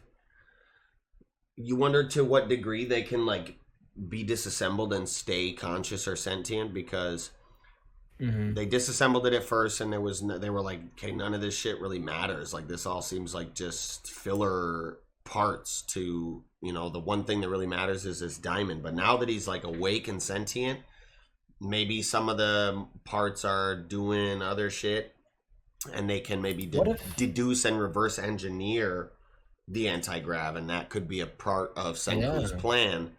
But it's only something you could, figure out and reverse engineer while they're conscious, because those components of him are actually functioning at that time. Yeah. I mean, that'd be crazy to see him like kind of stripped down and like exposed in a vacuum thing where they can like interact and see which parts are working or active at one time. Yeah, exactly. Yeah. And it makes me think of like, was the diamond really like functionally their brain and heart? I don't think so, because like it's just the battery, right? Maybe the heart. Yeah, their like heart. that. I mean, the battery it would be their heart, basically. Right? But the brain is a different component than you'd think, right? Yeah. Yeah, or the I guess the microchip or the motherboard, maybe. You would Motherboard. call There it, we yeah. go. I'm not a tech savvy person. I'm just bullshitting most of the time. Yeah. But then if there was like a motherboard type component, you would think that would have been focused on, because they, like I said, they disassembled it. You had Joel there. Would Joel bring up a motherboard? Because Joel's the one that disassembled it, right? Actually, he's a watchmaker. He was the watchmaker. He was the one that was actually able to completely disassemble and like reverse engineer it and put it back together successfully. So you would think, like, would Joel bring up a motherboard? Is he's just a watchmaker? Would he know what a motherboard is, or would he just be like, that's a component, I really don't know what it is, but it's there, so we know about it. I don't know. I was thinking that Senku was the one that kind of dissected it, and he would have brought up a motherboard for sure. But then I remembered that Joel was the one, so maybe it's a possibility that he might not have brought the motherboard up, and that is something we could get now. So I don't know. It's just, I'm excited to see where it goes in this last chapter. I feel like this last chapter's got to be like 50 fucking pages long. I don't know. It feels like there's a lot. It's the epilogue. Like, what does the epilogue chapter even look like? And I'm deeply excited. That's gonna be a special episode. It is, dude. It's gonna be. I mean, hey, shouts out Shonen OG, man. You're coming on the show next week for the finale of Dr. Stone. I hope so. I feel like it's a foregone conclusion. I feel like we talked about it last time he was on, and he was like, "I'm there." He mentioned it. Yeah, I'm there. So yeah, I'm down for it. I think that's about all I had for Dr. Stone this week, though. That's it for me. All right, cool. All right, well, with that, I think we can go ahead and get right into chapter 345 of My Hero Academia Division. Fire chapter. I like this one. Yeah. I like this a lot. Page 1, I really like the Abe Sapien reference from Hellboy with the little fish man. Like, they really think this is gonna hold us kind of guy. Mm-hmm. You see him? He looks like Abe Sapien straight up. I'm like, all right, I see you. I see you, heteromorph. Funky self. I see you, heteromorph. And then, like, Toga just taking command. She's like, I just want to see Deku. The Nomu does pretty much all the work on that part. Big old dude. Yep. And you see that big old dude hanging out on page 14-15 at the end of the chapter, just slumped over, sitting in the water. But he's got the big old fucking teeth just like, busting out on page 2. Man, this chapter was wild. And I really want to focus on like the bookends of the beginning and the ending of the chapter, just because I want to get out of my system. Mm-hmm. And then I want to lean into like the meat of the series. Toga, like, break it open, visualizing Deku quickly, opens it up. They start getting teleported. We're gonna flip over to the bottom end of the chapter, page 14-15. Very brief chapter, but action packed. Um, the fact that Toga managed to use kind of her like blood-filled tubes a little bit, like her using her equipment Her to syringes. drag. Yeah, she used her syringe with the tubes and stuff to drag Deku into the warp spot, Mm-hmm. which I personally love. And then, like the fourth's danger sense didn't trigger Yep. I want to talk because about that. Toga Has no doesn't ill want to intent. harm Deku. Doesn't want to harm Deku. She just wants to be close to Deku, and she's a little twisted. So like her mentality of like I want to be close to Deku isn't a form of harm because she loves Deku. You know, It's like turncoat toga hours. I'm about it. I'm on board. it's she needed this moment. This might be a vindication section for her for like because Ochako, Suyu, Deku, the three people that she was like, yes, you're the people I adore. You're so cute. I like you all. She's really Because like, like the training park. yes, they're really like the three classmates that she has had the most like profound impact Shine. on, the most profound interactions with. You know, obviously, her and Uraraka have had their several like kind of little tussles, and like they've had some impactful dialogue in those moments. She obviously has a big fixation on Deku, and they've had some impactful interactions and dialogue as well. And then Suyu has just been kind of the just a tag along in Uraraka's moments most of the time, and she's also gotten a couple impactful individual moments with Toga, I believe.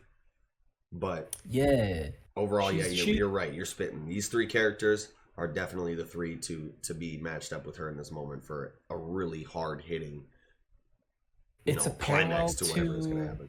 it's a parallel to the training camp arc Mm. when she attacks with Yep. all the villains and stuff. And it's just like, man, that's cool. I love that.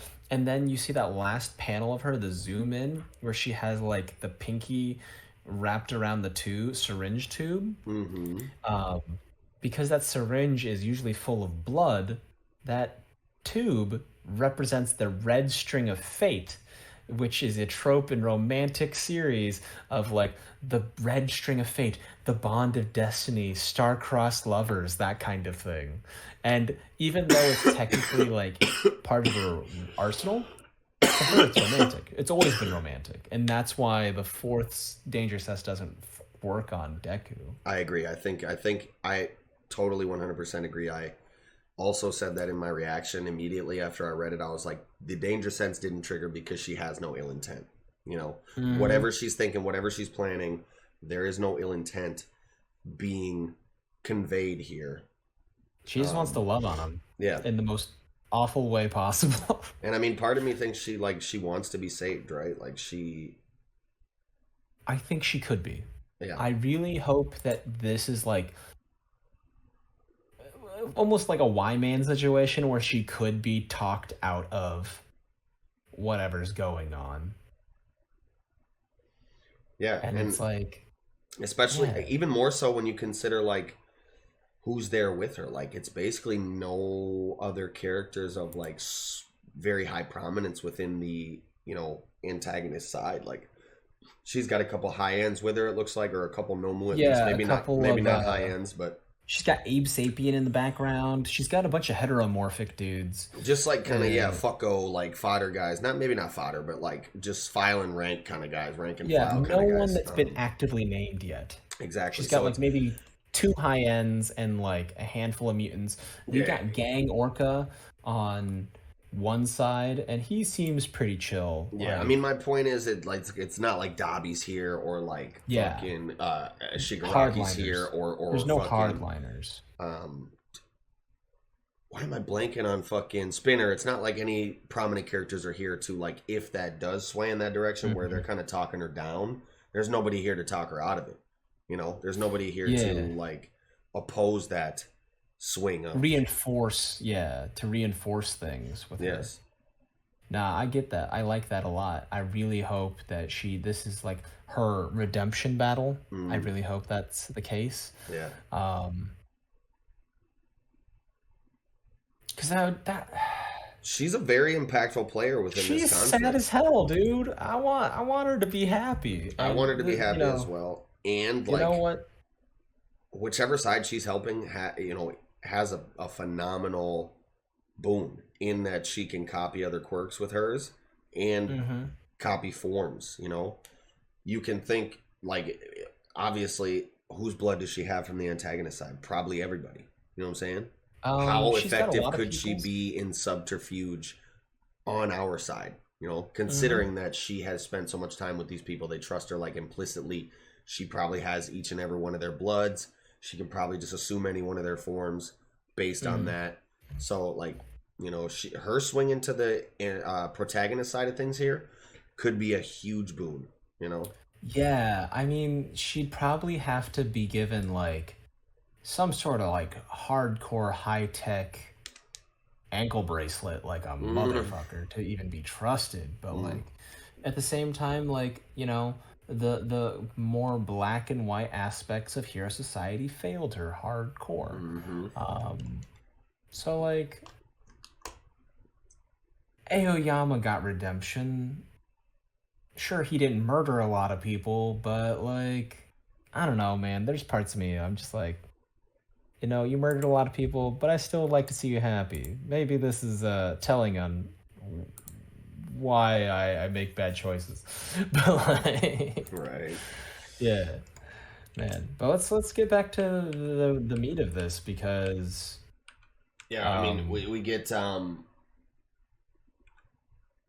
page two like the three. Monoma moment. Well, page 2, 3. What were you gonna say? Oh yeah, page 4 5. Dobby stuff. Monoma. Yeah, I was like, I'm the mover and the shaker. Yeah, Yeah, dude, Monoma that was shine. cool. He's the little cackling son of a bitch. Like, Yes. look at his fucking maniacal face. Adorable. What were you gonna say about 2 or 3 though? Some Dobby shit. Oh, something that I noticed in this chapter specifically, there was an art note back on 1415. Suyu's uniform has been updated I saw that as well. I was looking at that while we with were talking the about this. little frog pattern, Yeah. and I dig that a lot.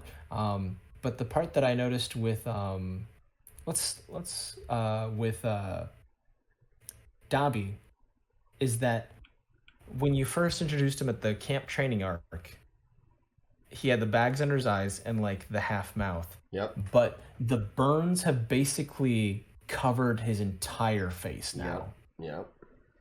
He's slowly being consumed. You can even see on His page 10, chest, 11 bro. where his chest is eaten the fuck up. Damn, bro.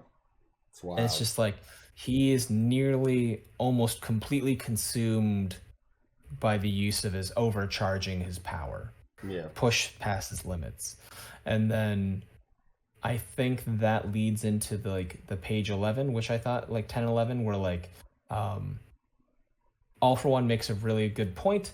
He's like, you're a cruel man, Endeavor. Pitting one for all against Tamura is a deadly knife to dance on. But the most brutal part of this scheme has to be forcing your youngest to clean up your own mess, no matter how much it pains them, and the unceasing abuse towards your eldest child. Mm. And I think that I was like, man, that's heavy because like do you remember in like the first season of the animated like My Hero? I think it was maybe in second season or so. I don't know. Let me know in the comments about the big exact details. But there was this moment where Endeavor was talking about how he wanted to chase All for One. And there's like the picture of him standing before the chasm. He's like, I can do it. And then you see him like standing, like kneeling before the chasm. Like, I realized the distance between he and I were too far, right? And I gave up and tried to like make children that were perfect to Mm-hmm. take him to defeat, to surpass All Might. Page 11, Todoroki is facing The All the Might statue. giant statue of All Might in the last place where he had final stand against AFO as All Might. And then what's in his way? Dabi. Dabi is the final piece to defeat before Todoroki is going to be considered like completed, right? Like something equal to All for One in that sense. You know what I mean? Like being a true hero and all that kind of stuff. Yeah. Like he's one of the last roadblocks to reaching All for One. And then like I love at his feet, you can see the frost, you can see the flame, and then on his back there is like temperature controlling like the suit, Oh. and there's steam coming out of it, and that is the proper combo of cold and heat, Yeah. of ice and fire just like becoming steam and like regulating that temperature because you can see him breathing out cold as well. Yeah, definitely. Yeah, he's Ah, definitely. man. He's come a long way. Yeah, the upgrades, man. I dig it. I dig it. It's a really cool thing. Like Todoroki seems like he's got that point where he's going to be able to use all his power like in perfect sync, both sides. And I want to see some of his like battle techniques kind of reflect that, like maybe possibly like using a combo of hot and cold to create like a steam smoke screen. Oh yeah. Yeah, That I could want to be a cool application of the ability. I wonder. creating scalding water. I wonder what Bakugo is going to do. Like, do you think he'll just like handle his business, or do you think he's going to try and go after Deku? I think he's going to do. I think he's going to fight Shigaraki. To be honest, Mm. I feel like because he's viewed Deku as an obstacle, as a rival, as an equal, Hmm. like in that order, Yeah. like as he's progressed. So like Bakugo is the parallel to Deku of those who have talent and those who do not, or those who have quirks and those who do not. So I think it stands to good reason that Bakugo is going to be the person that fights Tamura and holds the fort down for as long as he can until Monoma scoops up Deku. Hmm. That would be cool to see. And then Deku like comes and Bakugo's like all fucked up. What Like, took you so long? what took you so nerd? long, you fucking shitty nerd? Yeah, I dig it. Hell yeah. And get back to Aizawa Monoma. You think he's gonna go back and pick up that motherfucking erasure real quick? Go help out Bakugo? Probably. I mean, they also have there was a guy that looked like Crust. So on page 5, Yep. tail end. So the heteromorph calls them Mammonists. And Mammon is basically a lord of hell that is focused on banking and lending money and gold. And so the idea of Mammonists is like it's basically calling them capitalists who worship, because like there's a phrase, you can't worship Mammon and God at the same time. You can't worship gold and God at the same time. You can't worship money and God at the same time. So calling them Mammonists is like you're capitalist scum. You worship the value of the dollar, that kind of thing. But he's like impressed, and the guy looks like Crust a little bit, who got killed off by the Nomu, Yep. and I think it's his relative. I think it's a relative of Crust's, we even have a strategy to counter that nasty decay quirk. So I feel like he's got like an applique, like Crust applied layer stuff that can be decayed first. Yeah, maybe he's got the potential like to create layers of crust so fast that like the decay can keep up with the decay, but like the shit that the scale and the speed of the decay we've seen that would be hard to imagine. It's really fast. So I don't know exactly what the solution is. If Crust couldn't do it, and like this, all of a sudden his brother comes out the woodwork, like, yeah, I'm colder than Crust. Like Crust was number 5. So like, where were you at, bro? The guy might simply have like a different form of an application of the quirk. Like we've seen the difference in Dabi and Todoroki. Like Crust probably had harder, more dense, like scales that could be larger, you big enough to use as a shield or big enough to be used as armor to like be good for combat effectiveness, whereas his brother was like, yeah, I can coat things with scales. Y'all need a painter for like some Greco style Spanish housing? No? Well, I'm just a dude. I'm just a dude who can cover things in scales. I don't know how to tell you guys. Right. So I wonder if that's going to be the case. I'm definitely on the edge of my seat to see what the strategy is, because the decay quirk is very, very hard So to strong. counter. I mean, it's got to be like erasure, maybe. I don't know. Well, you know, in the previous chapter, he tried to touch the ground and like either twinged from pain or from surprise. And part of me wonders if Star and Stripes' quirk devouring rampage managed to hit decay. And so like they planned for the decay, but decay is not an issue. And All for One has been so focused on his own plans that he's just like, yeah, Tomura's fine. He's fine. Don't worry about him. He's just struggling with quirk singularity. Nah, that'd be wild, bro. If his And like decay quirk got eaten. So hold on, no.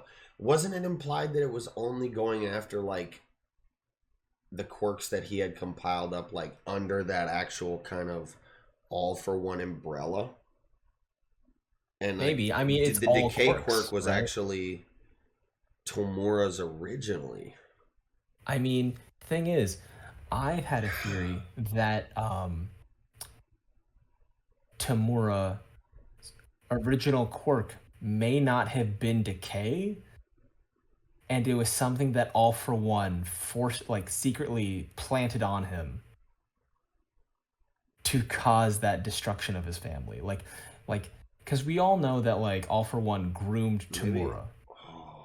So wouldn't that be something if he just like swapped out his quirk for something else? You find out he's quirkless, bro. He was quirkless, and All for One was like, "Nah, you're the You're decay now. you're the grandson." You know what I'm saying? Of Because he immediately found him after he destroyed his family, right? Yeah, Like you're like, immediately found him. yeah. Like All for One planned that. I feel like his quirk wasn't originally decay, or Mm. it was nudged in a way to produce decay. Like, Damn. because like All for One's all about like the exploration of like what quirks can do and evolve with their hosts. So like I could see him taking a quirk that is dangerous, planting it on a child that's in a volatile home situation, and he uses in self-defense, and then uses that, leverages that trauma, becomes his caretaker, all this other stuff, and to cultivate the quirk, and eventually cultivate the next host for himself. Bruh.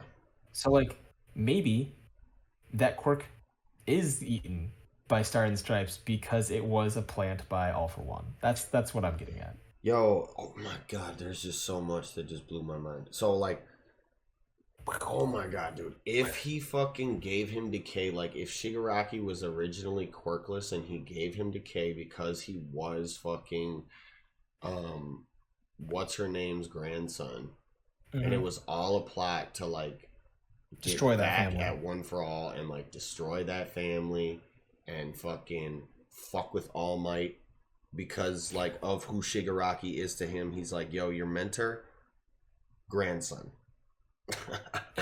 And it's a mind fuck. It would be a great vessel for him to have, because then he'd be like, could you strike down Nana Shimura's grandson? Exactly, that's That the kind whole of thing. Because he even threw that in his face at one point. Yeah, can you strike and him then- down? I like your idea that like Tamura was originally quirkless, because we talk about how Deku was the only person that could really inherit the current generation of All for One, the current level of All for One, because he had no quirk and was able to be filled up without exploding. Yeah. So would that logic hold true for Tamura? He, like All for One, needed a quirkless a person to be his next vessel so that he didn't get overloaded by all the quirks that he's stolen. I feel like that tracks. Yeah, that could track. Like, oh man, that would just be so wild. And then like, bruh, if fucking Decay is gone, But damn, then he dude, still has that's all of these other. He still has like God knows how many other quirks and can just do random shit. yo. Because I mean, Go beast mode. Nox was saying in that chapter that like he stopped and didn't use Decay because he was like yelling at Dobby to stop. Yeah. But like, man, if he was like, it's I ain't not. got If decay. he was like, yo, it's not about to work. I don't got it. Oh my god. What? Yeah, it'd be like doing like a muscle reflex of a thing and then not being able to throw the ball. Like that'd be so fucking weird, right? Like you'd be like, yeah. If he lost Decay, I need him to use it. This is definitely a possibility in my mind now until we see him use it for sure, because we haven't seen him use it since he decayed Star and Stripe. That was the last time we saw him use That it, was right? the very last instance. He's never used it Dude. since. He hasn't fought since, but he still hasn't used it since. And like when he's like, Tetsuo raging and becoming a goop monster, he didn't decay the environment around him, so like maybe, I don't know, like it's out there. It's out there. Pretty bad. Damn. I mean, Nox's like justification was that he stopped it. He chose not to use it because Dobby kind of jumped in front of him and he didn't want to like collat damage him, like Yeah. which Is also that valid. tracks, like, right, because it's a large AOE, like indiscriminate decaying anybody who it touches type ability. But yeah, it just felt weird to me, like that interaction. That, like I said, that kind of tracked, but I did have something like a nagging thought in the back of my head. Now you brought that shit up, man. What if he lost it, dude? I'm so invested in this already. I want to know, dude. He's got to use it. He's got to use it, or Can you like, show me? or explicitly state that he doesn't have it, because I'm so I want to know right now at this point. I can't wait for next week. Or maybe they're next week's stuff. talking about like, because they bring him to this sky fortress. What if it's made out of a substance that cannot be decayed? Like stainless steel is pretty much immune to like corrosion and shit. Ooh, and that's why Best Genius is there, because he's manipulating threads, a giant net of stainless steel fibers. Damn. And I do like that they have Tamura trapped on. Is that UA Sky Fortress. Is that UA or Shiketsu? It's UA, because he says on page 12 and 13, he's like, oh, UA? What's going on? I do love that it's a giant floating fortress. That's a great Final Destination boss fight zone. I dig it so much. And like the fact that the school was considered a safe haven, and then they turned the school into a battle zone, leaving all the civilians below on the ground and like safe.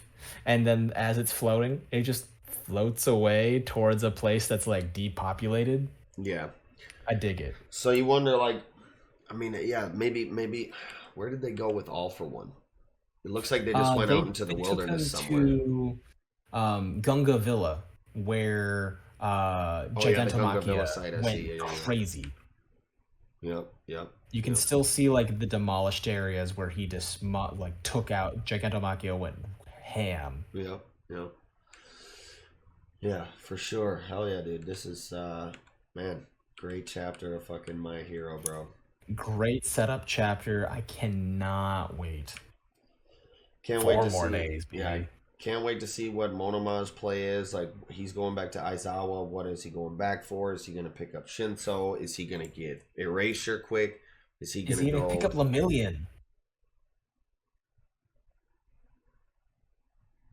Where is Mirio coming back? Yeah. Where is Mirio? He has his quirk. We've seen him. Like, but he still needed practice with it too. Like, I don't think so, because he came out all of a sudden, he was whooping ass. He popped out the ground. He was like, "Bap, I'm back, bitch!" And yeah, this would be a good time. Where is he? We need him. I mean, I think it'd be good to have those people in like reserve. Like Aizawa and Mirio are like fantastic, like quirks and existences. And so I like the idea of keeping them in reserve, Monoma going back and then reviewing the situation and then having Aizawa make the call like, hey, we need to go here. Yeah, And like, so well, shit, Aizawa can't fight pretty they're much. the strike team, right? They're the strike team. I can't be touched, but I'm a physical beast, and then I shut down quirks, and then Monoma teleports them to different areas based on what they need. Well, Aizawa said he pretty much can't use his quirk because he's blind in one eye. Like, his one eye got fucked. Mm-hmm. He was like, yeah, my quirk's pretty much effectively useless. Yeah. But So I I still wonder, think that but he can do it in he could have a bursts. quirk evolution, I think, and he'd be able to do it with one eye. I think it'd be interesting if he did he builds like this like self-lubricating contact, like a hero tool. So like a mechanical manual kind of thing, because that one dude manual is like using water to like rinse his eye to keep him from blinking. Yeah. Yeah, I that'd just be cool. wonder, like, I don't know. I wonder if Aizawa's like, I don't want him to be out of the story as far as like combat. You know, like he could be the Yeah, tactician. That could be a tight role for him, but I don't know. I just love Erasure, and I love his combat style. I want to see him I in the think fights. I think it's gonna be a strike team, like a small squad strike team. You have Shinzo, you have Eraserhead, you have Mirio, and then Monoma. Tight four-man squad, bouncing back and forth. And Monoma would have to go back and re-up on his warp quirk from Kurogiri, because he can only do it for so long, right? So he could re-up on the thing, and they basically go there. Aizawa can do bursts, small window bursts of erasure, and then also make tactical calls. Shinzo can like do his brainwashing stuff to like really slow people down, control them, pacify them. Mirio is a great physical beast. Monoma is the transport. So those four would bounce from place to place and then occasionally reconnoiter back at Kurogiri, re-up on the warp, and then go to the next zone while he's making these calls. So I like it's high speed, small size hit squads to like help create tactical advantages. I think that's going to be the case for Eraserhead and Co. Yeah, what if they? Oh man, what if they're just constantly, like you said, like he can use the quirk. How many times? He said five times per copy. He does it for like so many minutes. I thought it was He's got a procs. I could be wrong. no, Either way, because they during the sports tournament, right. he had pocket watches. He had a bunch of he had three different pocket watches at his hip, and so it could and he had like a couple of watches on his wrist, and he could copy like three powers, but he could only do it for so long. So he would copy it, and then he'd click the like watch, and he would know how long he had. So yeah, we could definitely see, like you said, him bouncing around, keeping an eye on that time limit, going back, re-upping on the warp so he can continue just like, it would be tight to see him just like, to keep the villain, you know, the antagonist forces kind of on the back foot, and just really keep things fresh on him and keep him from fully adapting to any given like battle, you know, or squad. He could just keep repositioning people, like say he takes fucking Hawks from the All for One fight, puts him over here with Shigaraki, you know what I'm saying? Puts one person from over here into there, kind of keeps just shuffling people around to keep that, you know, just that what's the word I'm thinking of? Just Keeping them on their toes. keeping them on, trying to keep them on their toes, shifting the balance, exactly, yeah. Like someone's got to pick up Deku. Yeah. So I feel like that's gonna happen. And what if Deku asks a question like, "Don't you want to be happy?" And she answers yes. And that's when the brainwashing hits, because it was Shinzo using Deku's voice. And that's how they get her to calm down and capture her without killing her. That'd be wild. I don't know. It's an idea. But yeah. Yeah, I think that's I think that's it for this chapter. This is a lot of people. I love the little cameos. yep. I like that the Wild Wild Pussycats are fighting All for One because he stole Ragdoll's quirk. I Fuck yeah, dude. like that Endeavor and Hawks are coming back to Gunga Village, Gunga Villa, because that was like the site of their defeat. Like, I like that Shigaraki should have been a regular kid who could have gone to school.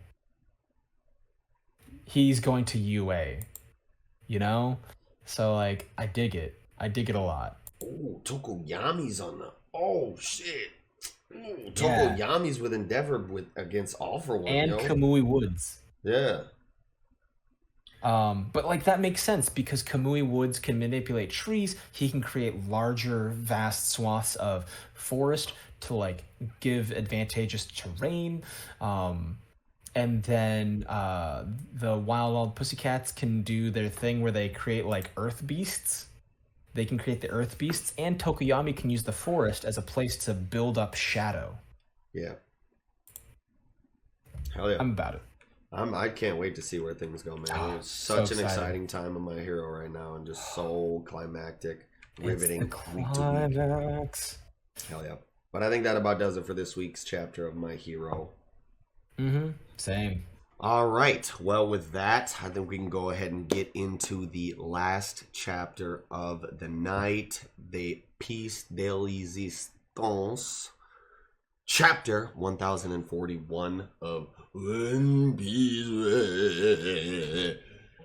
Komurasaki. And we get this fire color cover, not color cover, but color. What the fuck? Cover story. The 1-2 punch. Cover story. Further, kind of expounding on what's going on with Miji and Yonji on Whole Cake Island. They're still imprisoned within the book, and Pudding is kind of just giving them a little bit of punishment for their treatment of Sanji. You know what I'm saying? Is this a color page? Because they're gonna be black and blue. Yo, that's funny as fuck. Hey. But getting into the events of the chapter, we go straight into some like this Zunisha shit. Just more kind of like a little bit of like Dick tease information on it. Like Momo saying like, yeah, I had a conversation with Zunisha. She's awaiting my orders. And now she's saying like, I'm here to join the fight. You know what I'm saying? Which is actually crazy because Zunisha is like... Doesn't speak. I mean, it's not. I guess that's not really where I was going with it. I was just saying she is quite an imposing force. Because she can just basically like whap any ships out the water. I don't know what kind of damage she can do to people like on land. So much. It'd be wild if we saw her like step up out of the ocean, like onto Wano, and like fuck bap Kaido off the roof of their trunk. That'd be crazy. That's not gonna happen. Don't flame me. But comments, calm down. His dialogue. Where is it? Page 3. After reading Father's journal, heavy. I learned why it is so important I must not die. No, actually starting on page 2 with Yamato. That's incredible, Momonosuke. You can talk to the elephant. It's just as Odin anticipated. You are the one who will guide the world to the dawn. After reading Father's journal, I learned why it's so important I must not die. He's talking about how Odin tore a page out, the final page, that actually detailed what it was on Laugh Tale that they laughed at, which obviously tracks, teasing information that we want, as Oda does. But it was cool to have him kind of sit there and question, like, what did he see on Laugh Tale? Like, I don't understand what the goal is. Like, he wasn't a prophet. If he were still alive now, would he still say the same shit he did back then?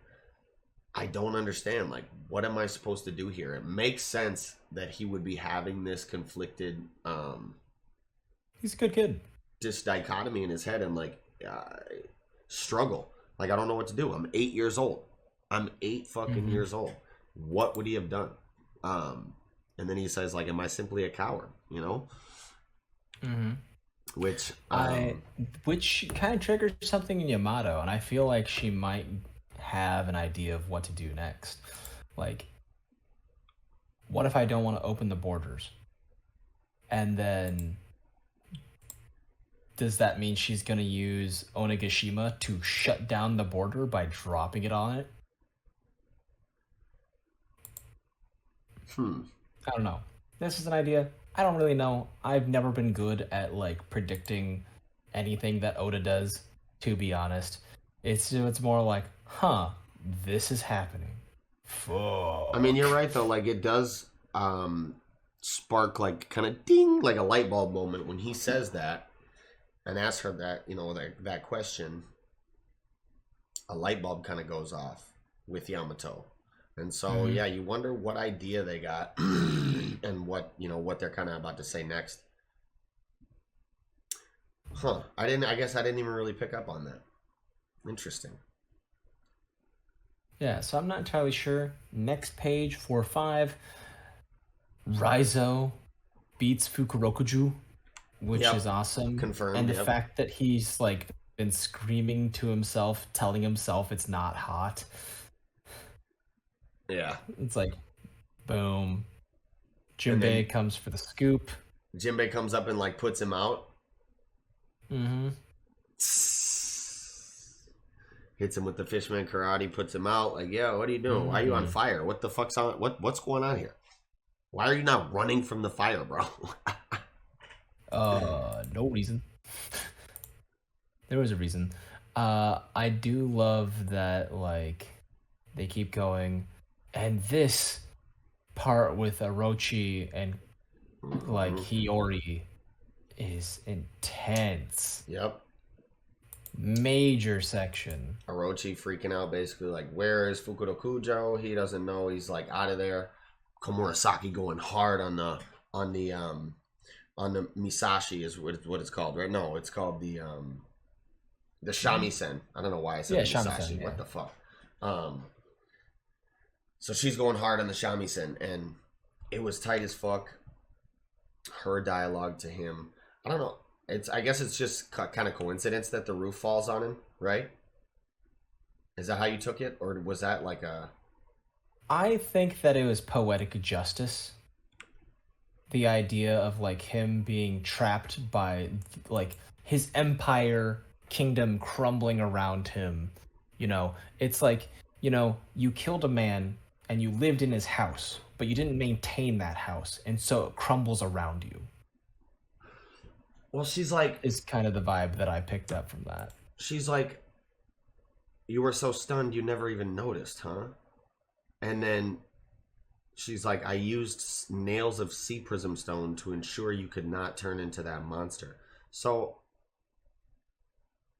what? Oh, she basically like snuck nails on him while he was like cuddling up to her, is what I picked up.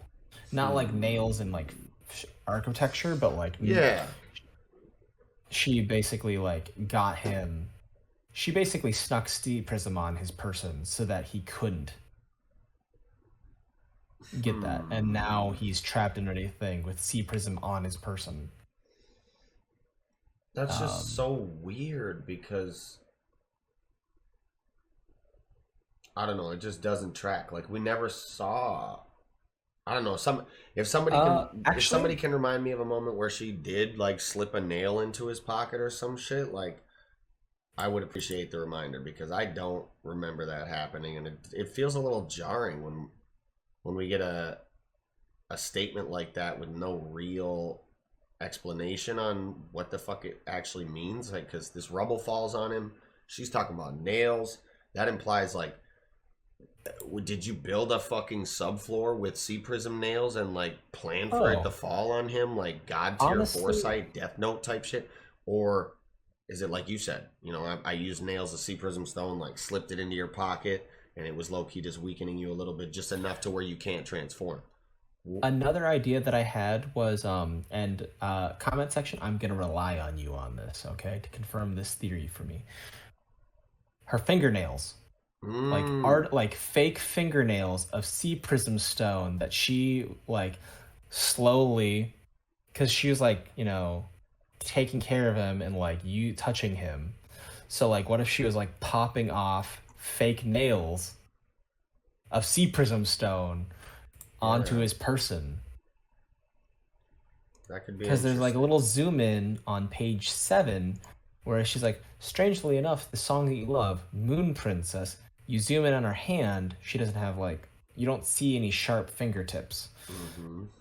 But, and I don't remember whether or not that happened to be the thing, but like, I think it would be very, very interesting to see.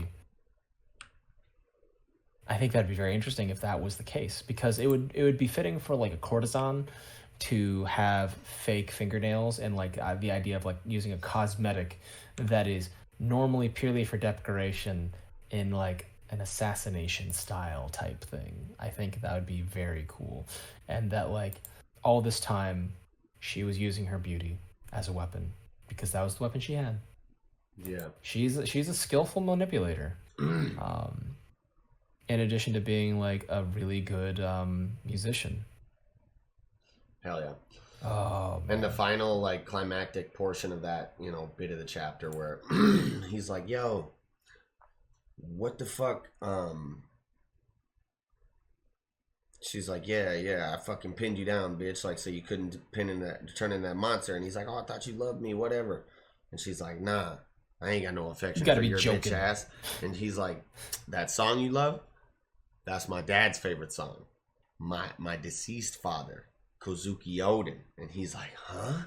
And she's like, how could it put a smile on my face? And you're like, damn. The whole time she's wearing the mask, she's like weeping underneath it as she's playing the song. That just kind of slapped for me. That hit hard. And that art of Orochi's face, man, when it dawns on him, bro. Oh man. Oh, he's fucked. He's well and good fucked. And I just need her to pull out Ame no Habakiri and just decapitate his bitch ass for real.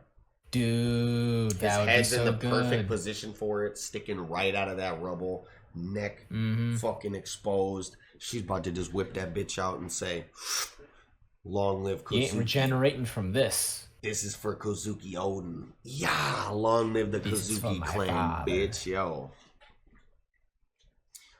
And man, that'd be so good. That'd be so good.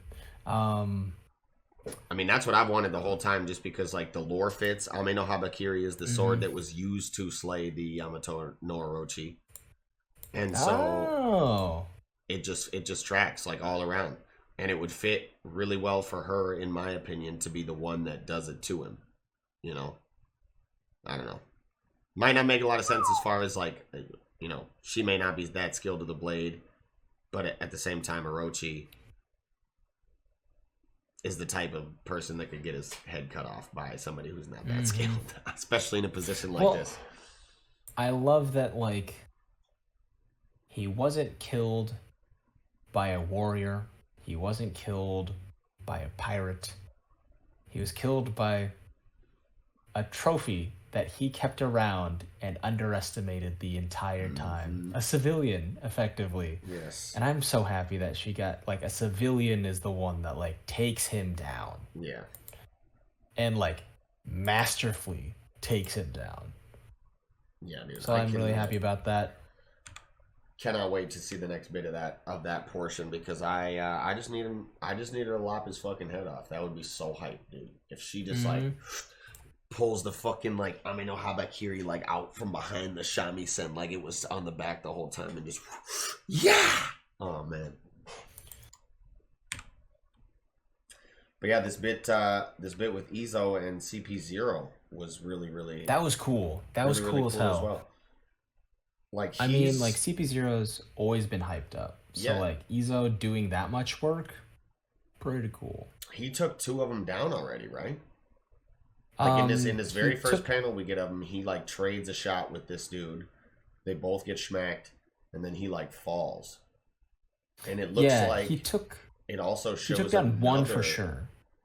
He wounded the first one. Oh yeah. Because there was always those 2 dudes, but he got the big one that was carrying around like the big mask, and then the one-eyed one, he wounded pretty badly. Yeah. and then he gets the elders have issued the edict, take out Luffy. And he's like, I don't even want to fight them during this moment. And they're like, no, doesn't matter. Just do it. And I like that Drake is still alive and possibly like going to jump in and like help out. Like Drake might do that like final stand kind of thing, doing the right thing. Oh yeah, Drake rebelling against the government. Drake jumping in for sure. Drake about to jump in for sure. He's overhearing this stuff for sure. And then we get Izo just thinking like, what is it about that crew? No, I thought it was the CP0 questioning what is it about that crew. You know what I mean? I thought it because he seems unconscious. Like Izo looks unconscious or dead.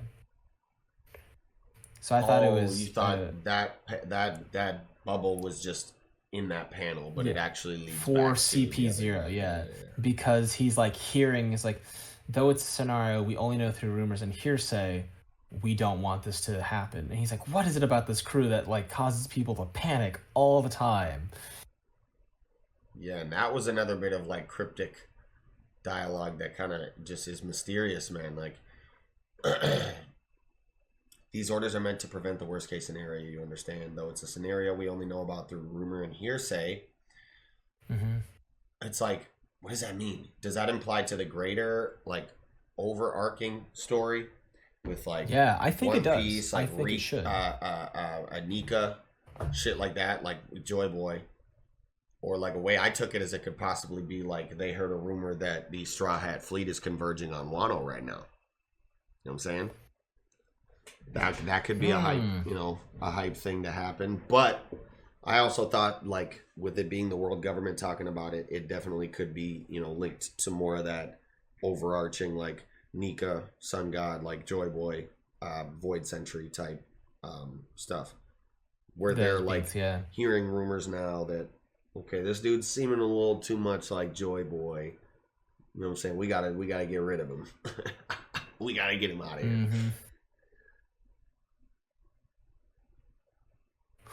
Man. And I like that. It's gonna be tricky because like Kaido versus Luffy is such a big fight. Like, I understand that he's got like near limitless stamina, but damn, Yeah. I mean, briefly before, like, I guess we get to that, we get these final last three bits, here. This is Usopp with Kiku and Kinemon on the back of the giraffe guy. Hamlet. Taking him to, safety, medical aid, presumptually. And then we get the bit with Frankie picking up Zoro. And with the extendo arm. The non-responding Zoro just, like, slumped out. He's not dead, obviously, I don't think. He may be conquering the Grim Reaper right now. On death's door. Fighting the Grim Reaper right now. Like, I ain't dying. In his head, It ain't my time to die. I'll fucking square up with you right now. What do we say to the god of death? And then we got this bit with Big Mom. I guess not Big Mom, but like Zeus, Nami, the Big Mom info, where it's like being announced like, damn, they got her. Like Big Mom was defeated by Kid in Law. And we get this little bit with Zeus where he's like, Mama, where even though he like is fond of Nami and she treats him better, like that still is his mom. That's him. He is a part of her soul. So that was just like, damn, man, damn, Zeus, man. And I love Big Mom. She's one of my favorite characters, man. So yeah, melancholy for me to see her get beat too, but like obviously super hype.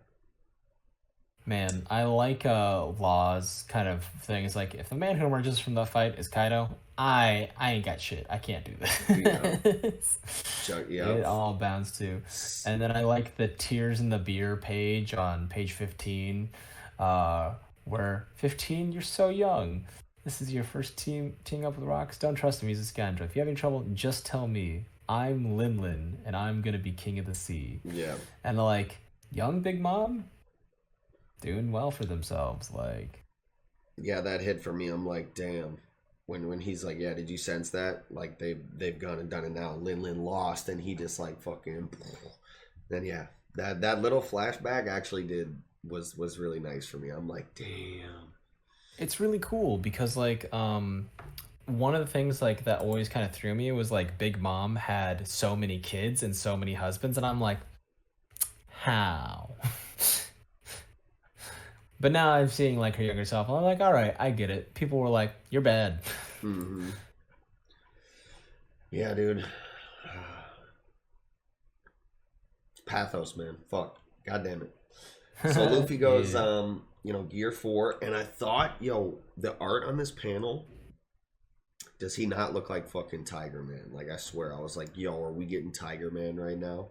I was like, this is probably Snake Man, but just the way his face looked in that, bottom left panel of page 15, Oh, it yeah. kind of looked like Tiger Man, dude. I'm like, yo. Honestly, I really liked the idea because the way his face is set up, it's very Fujin versus Raijin, right? Like Kaido is Fujin and Luffy is Raijin because when he does the Gum Gum Hydra, his attacks snake and zigzag like lightning. Mm-hmm. They are the two storm gods fighting each other for as hard as they can, which is like, I think that's so cool. I love that classical style like influence and symbolism in there. Hell yeah, that is dope. That's a cool tie-in for sure. Because now that you point that out, they definitely do look like lightning strikes, like your stereotypical kind of depiction of a lightning strike when they're coming at him. That's super cool. And like the little kind of like cape of clouds kind of thing. Yep. Pretty solid. And then it's just really cool. I like it, especially since like Kaido's thing is like, oh, I can control these clouds and stuff because I'm a dragon. So like him being Fujin and having a temperament that can flip on a switch like the wind is pretty solid. And then Luffy just being direct, fast, hitting hard, temperamental storm like temperament. It's really nice. I like it a lot. Yeah, and Luffy's dialogue too on the last page. After Kaido's like, just after we swore an oath to claim the One Piece together, like she went and got beaten.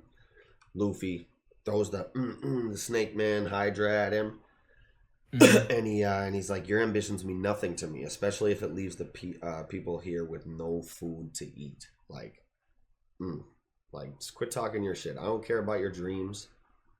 We're squared up right now. It's a Ranger reject this is moment. A fight. He's This like, is a fight between pirates, bro. Like, this ain't no. This ain't what's cool happening. motivation. Don't give a shit.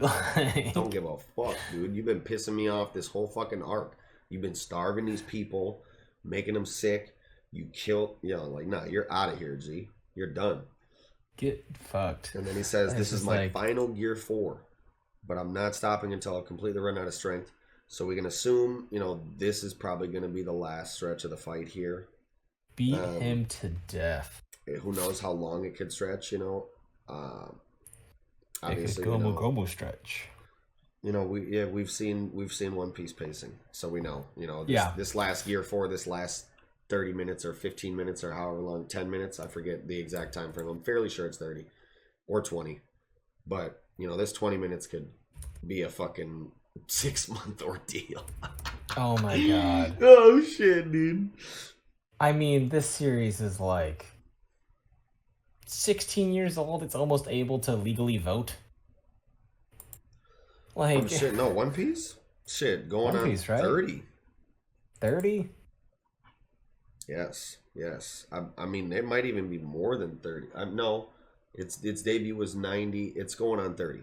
Just had its 25th anniversary like a couple years ago. 25th. Sure. Oh my god, it can rent a car. Yeah, fuck. Because it was serialized, I think 96 or 97. Oh man. Yeah, cuz I remember reading it when I was a kid. Yeah, it'd be like 20 something years cuz I remember I was reading it in like middle school and shit. So that's still wild to me. I think that's crazy. Let's see. But that's heavy. Like the whole thing is like your ambitions mean nothing to me. Was such a a Foot Soldier D from Ranger Reject moment where like I'm so and so and I'm doing this for this reason. He's like, shut up, I don't give a shit. Right. All right. 97. So yeah. Same energy. Oh, 97? 97, dude. That's wild. So 7 years younger 25 than me. years this year. Yeah, 25. So yeah, the 25th anniversary will be this year, I think, right? Yeah. July 22nd of 2022. Yeah, because I'm 31. Like, that's wild. So fucking wild. But sanity. Yeah. I'm gonna drive you out of Wano if it's the last thing I do. Super fucking hype, man. And like, two I think Yonko that, are like, about to fall. Sorry, continue. and 2 Yonko are about to rise. But like, I love that for Luffy. That like, he's like not like I'm gonna achieve my dreams. He's like, no, I'm gonna drive you out of Wano. You've hurt these people enough, and that's his like driving motivation to there. Like that's a good guy thing. I love that. I mean, that's truly heroic. He's like, nah, these people need to eat, and that's another funny thing about Luffy is like, he's not exactly a hero per se, but like in ways he is, but it's just like more so empathy, you know, like literally his motivation, basic human decency. His motivation is that, like you said, like he wants these people to be like, people deserve to eat. He's like, I love food. If I couldn't eat, I would hate life. These people deserve to eat good food and not poisoned ass bullshit. That's like it's basically his motivation. Basic for this. Human stuff. Yeah. Also, that, you know, obviously his oath to Momonosuke and shit, but you know what further drove, you know, that. He's like, I want to free these people from the plague that is you. Yeah, exactly.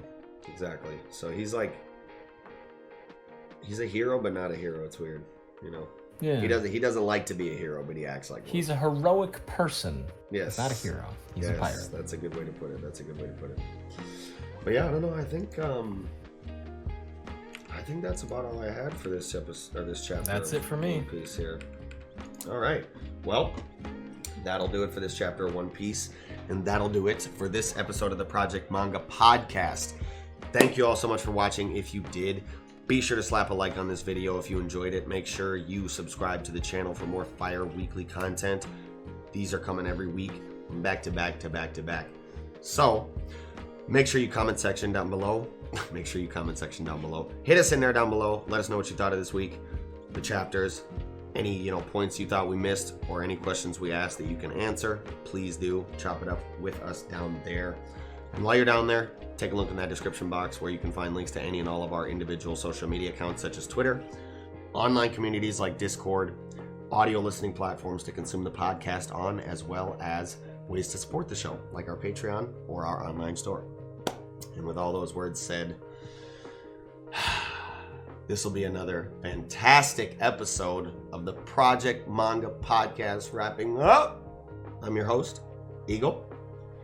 And I'm Mellow Yenis. Peace!